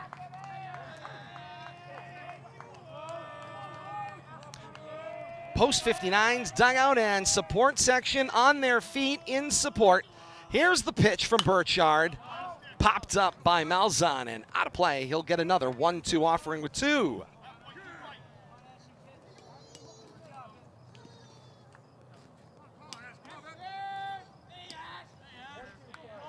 Works from the stretch, does Burchard. Kicks and delivers, breaking ball up the middle. And Leominster will see another at-bat as Aquendo scampers down to second base on the 2-out single for Malzahn.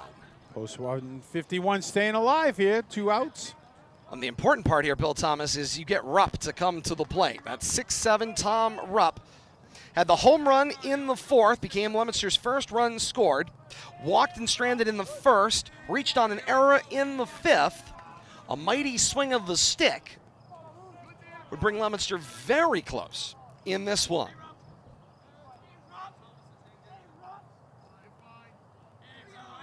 Runners on first and second with 2 outs, and Rupp gets into this one. High toward left field. Paglia drifts back and makes the catch shy of the warning track to end this one.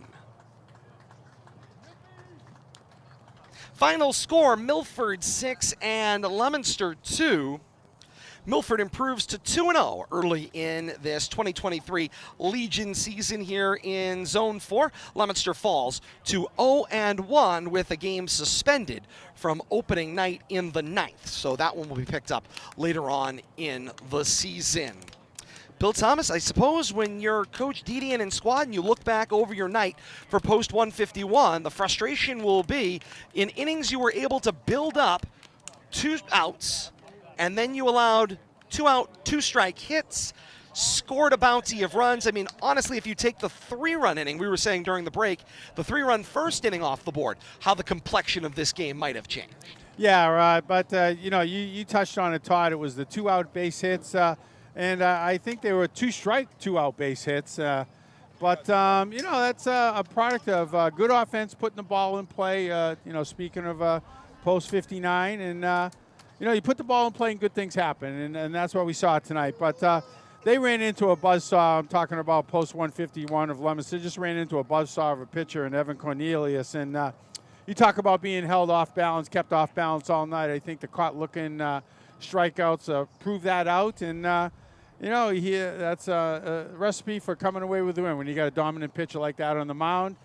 Great infield play, a couple of inning double plays when Cornelius wasn't striking people out. His infield was shutting down innings with inning double play. So recipe for success, and Milford's got a nice ride back home with a win in their pocket. Indeed they do, and out to the early first place 2-0 record here in Zone 4. Great start for them in their half of Zone 4. Great night all around. We'll recap it all for you, bring the complete stat lines as we saw them, as we continue to our post-game extra. Final score, Milford 6 and Leominster 2. A break, and we're back with more. Stick and stay with us, streaming right here on RFM.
Post-game extra here on RFM. Great to have you along with us on the beginnings of Legion Baseball here on RFM. Thanks to this partnership with RFM and Leominster Post. 1-5-1. Milford a winner today on opening weekend of the Legion season. A 6-2 win over Leominster. Post 59 tops Post 151. Milford improves to 2-0. Leominster 0-1 with one in suspended animation earlier this week. Final stat lines on this one sort of tell the tale. Evan Cornelis of Milford, 6 1/3 pitched, 4 hits, 2 runs they were earned, 6 walks and 9 strikeouts, 7 of them looking. Burchard, 2/3 of an inning, a hit and zeros after that, coming in to shut down and close out the 7th. Adam Bissett for Leominster, the starter, 3 innings pitched, 4 hits, 5 runs they were earned, 3 walks and 4 strikeouts. Henry Brunn came in relief, total change of pace for Post 151. Through 4 innings pitched, 2 hits, a run, it was not earned, reached on an error in that case. 2 walks and a strikeout for Brunn, a very different style to say the least. A tidy couple of hours in this one. Final out recorded around 7:16 p.m. and score that a tidy 2 hours, 16 minutes on this one. Great to have you along with us here on RFM's Postgame Extra. Leominster head coach Jeff Didion on his way to join us here Diamond side on this first of the summer. Again, next action here on RFM comes your way on Tuesday. That's June 27th. Framingham, Post 74, presents the opposition. Action at 5:30 p.m. We'll be on the air around 5:15, streaming here from McLaughlin Park. And we are joined now by Leominster head coach Jeff Didion here Diamond side. And coach, start of the Legion season didn't quite go the way you wanted this first couple of days. A suspended game, not one you often get, but suspended deep in that one on Friday. Now you come into this one and you give up 3 runs early, and then sort of you were playing catch up the rest of the night. Yeah, we had a conversation about it. 3 walks, all 3 runs scored. Adam's first time out since the state championship game. I mean, he's been throwing bullpens, but he hasn't thrown live. But he picked it up after. But at 79 Sure. pitches after 3 innings, he was done. Legion's tough first couple games of the year because you got kids coming off losses, kids who've been sitting around. The Leominster guys are still need to get out of that funk because they expected to go farther than they did.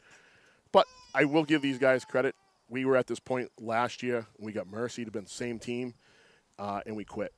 And these guys today didn't quit. We had good at-bats. But the ball got hit to something. A couple of balls dropped. But this is tough. We go through 10 days or so of just learning about each other. We got 10 new fit faces, too. And we're just going to go with the flow. And we want to win, obviously. But going down 3-0 in the first, we're not set up right now to fight back with monster innings. Sure, absolutely. We talked sort of about this whole Legion setup. I mean, it is a lot of games played over a really tight window of time because you've got to, of course, sync up with the national in order to compete at the national level, which is, of course, the next step once you win your state and then on into a much larger tournament being the goal. There's an awful lot that has to happen in a real short period of time, and like you said, it comes sort of charging on the heels of a high school season. Talk sort of about that and bringing this team together on an annual basis. So, like, perfect example is Angel was bullpen today. And down 5-0, we didn't use Angel because now we'll just start him tomorrow. Everything that goes on here is a day-to-day and a pitch-by-pitch change in a minute. This is a good week because we play 2 games and we're off for 2 days, and that's a rare thing. But I've kind of changed the philosophy a little bit through this. The first year was I got to win every game and find every way to win every game. But now the way the format's been set up where 10 teams make the district playoffs, as long as you don't get into the playing games, let's just get better every day. Let's find out what guys can do, and just go with the flow. I mean, we're gonna struggle early. For some reason, we always do, and somewhere the switch will turn, and hopefully it'll turn quickly. But we're just gonna go with the motions and go day by day and see what happens. And once the Leominster guys pitching wise are healthy and ready to go, we'll have more of a rotation, and we'll be able to be more competitive on the mound. Nothing against Adam. No, No? absolutely not. No, I mean that's sort of the situation. You come out. We talked about it, long layoff, and then coming in. Would it be difficult for a player who maybe wasn't playing in a season to then come out and start a game here? I mean, there's a lot of pieces that sort of move together with that. But this sort of talks about this level where it's 19 and under ball. So you have some players that have gone on and are playing at the college level. You have other players that aren't, but are in college that can come back and are eligible to play. And then you have obviously your high school players that are in various levels, juniors, seniors, somewhere in that general neighborhood.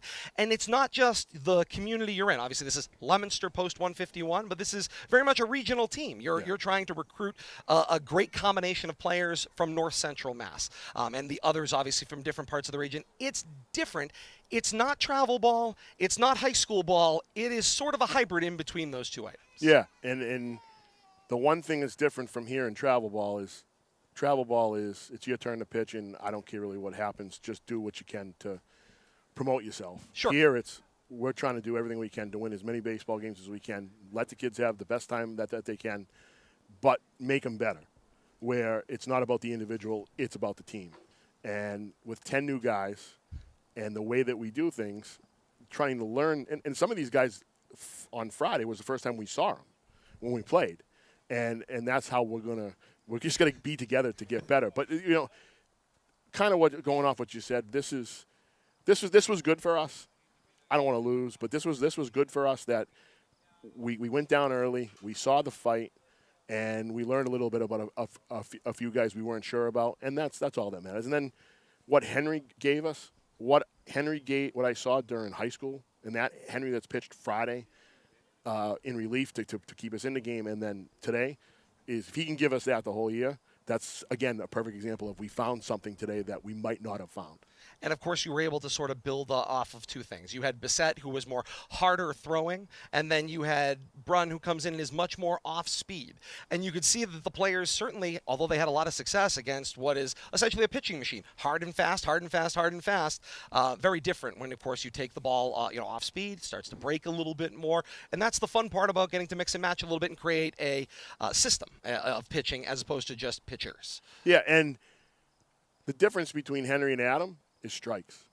Adam struggled to throw strikes. Henry threw strikes. And I told these guys out here, when we're set, I mean, we're missing one of our best players right now in Cam Marshall because Air's still in the high school playoffs. When we're set, our defense is going to be as good as it can be. And Henry even said when he walked in, he goes, wow, people are actually making plays behind me. And if that can get into everybody and the confidence that our defense can make plays, hopefully we'll be able to keep our pitch counts down. And in Legion, we're only at 105 instead of 115, so that kind of hurts us a little bit too. But, again, we're just going to – every day we're going to get better. And, again, in like 10 to 13, 14 days, we're going to see a switch, and we're going to be okay. And, of course, things line up here. You, of course, single games, Friday, Sunday, Monday, Tuesday, a couple days off, like you pointed out, and then you're into a tournament next weekend, which, of course, in the midst of a season, multiple games on potentially the same days. Talk about sort of how that schedule gets assembled. Frank Vaccaro from Shrewsbury did a good job with the Holy Cross thing. We have 9 teams, including 4 from our zone, Milford, Shrewsbury, and Hudson. And then there was supposed to be a team from Virginia and West Virginia who was supposed to come in. They're not coming now. But he ended up getting the teams around the area that are good. And it's more or less a chance to compare yourself to some of the area talent. We decided to make it just games instead of a semifinal and a final. Sure, yeah. Because everybody's in the same boat. But it's a good experience. Plus, you get to play at Holy Cross. Sometimes I'm a fan of it. Sometimes I'm not. But that will be a good one. The Beverly one is a great setup. He's got a team coming in from Colorado, a team from Maryland, and there's one other out-of-state team, and then there's some local teams. But he's doing it as a World Series format. So you get into a bracket and you just play. And we're going to get four games out of that against some talent that you wouldn't see. And then, so now when you're going out there and facing their studs, we're not just seeing that, that kind of pitching, which was pretty good. That goes without saying. What you saw tonight, I mean, from Cornelis as opposition goes, a combination of, he could throw it hard, he could break the ball off, and of course it leaves your hitters trying to find moments where they can make a difference. And the curveball, I mean, he's good. I mean, he's going to Rawlings, and a couple kids actually said, I was kind of surprised to hear this, but the Leominster kids actually said that's the best they've seen. And all I heard was how they faced all the Division I pitchers. That's correct. And that kid is going only Division II, and that he was pretty good. And the way he buckled kids on his curveball, keeping it here, and then all of a sudden it's there, was good to keep guys off balance. And the Lunenburg kids need to see that. Sure. The Fitchburg kids need to see that. The Leominster kids, they've seen it, but they haven't seen probably something to that extent. So that's the other thing that we deal with here too. Like one of the Lunenburg guys, who's a great kid, he just said, "I've never seen something like that before." So that's a good. I'm glad it happened now. So he gets to know. And then it was Tristan Dance, and then his last at bat, he was so much better. And granted, because we play here in the small ballpark, the ball down the line is caught easily. But again, it's a great experience for those guys. And just the opportunity to go play back to the tournaments, sure. We do that because it's a different experience. If we just played 16 games and went home, it probably we wouldn't get guys. Yeah, right. But with being able to play now, I think we play 28 games, to be able to have that and just to be able to just get better every day. Sometimes it's not good because I burn kids out, but believe me, it's going to help towards the end. I don't want to date you, but you've been doing this a very long time. You've seen a lot of changes in athletes. You've seen a lot of changes in the landscape of baseball. There was a time where it was this and there was nothing else in baseball.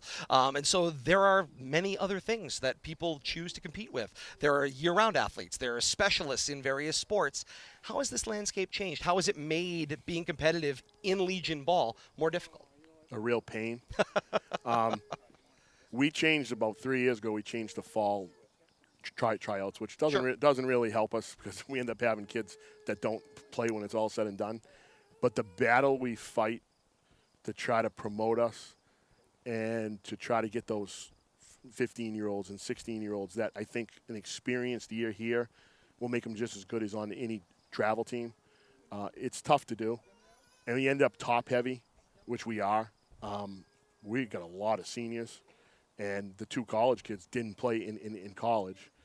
And in the past, I've really tried to make sure we have a couple sophomores and a couple juniors because you don't want to reload every year. Right, of course. We're at a point, reloading around here is getting tougher and tougher. I think we did a good job of getting some bodies here, but the recruiting process of getting people to come here, because unfortunately all those kids know is that when they stop playing at 8 and 9 at that travel ball, whatever it is, it's all that these guys know. And we try to get them to come out and watch, and hopefully the Shrewsbury game this year, which we're trying to invite as many people as we can and turn it into an experience, will be something that young people will come watch and go, wow, I can't wait to be part of this. I might not be around by then. But it's tough. It's tough to get guys. I mean, we got lucky with Mark Garner. He's playing travel, but to get him here and get the experience helps. We have another young kid from North Middlesex who needs to see this to understand what it is. But the recruiting process stinks. You don't want to step on anybody's toes. A lot of my friends coach these teams. Sure. So it becomes a little bit of an issue. But for the most part, kids know if they want to be here or not. But it's every year it's starting over. It's promoting the program. I mean, we've made it to the finals 3 years in a row. We haven't won. But you think that would help. Sure, absolutely. And it doesn't help. It's literally like starting over every day. And that recruiting process will continue, and hopefully, hey, more people see what you guys have got to offer here. You've got your own ballpark, essentially, yep. That you guys have put together.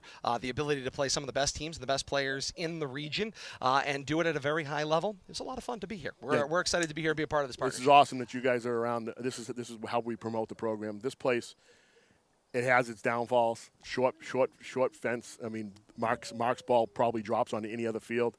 But it's a fun place to play when we do get this place packed and we do get a little energy and excitement. So we'll see what happens. And the fun will come. We'll be here for 3 more. Awesome. Coach Jeff Dedian, thank you so much for being a part of it. Come by and talk to us after this one. Tough loss today, 6-2 final in this one, in the opening weekend of the Legion season. For those of you that are joining us here on YouTube, Facebook Live, and Twitch, we thank you so much for being a part of the action today. Milford, a 6-2 win over Leominster Post 59, now 2-0. Leominster 0-1 with that 1 game suspended and 2 more games to come. Yes, I almost did just eat it. on that chair. But I'm holding strong, as the case may be. Next action here on RFM, Tuesday, June 27th. Framingham Post 74 in for action, and we'll have that for you here. 5:30 is the scheduled first pitch here at McLaughlin Park. We'll be with you at 5:15 on the streams here at YouTube, Facebook Live, and Twitch. Anytime you want to join us here on RFM, you like, you follow, you subscribe. When the action goes live, it will find you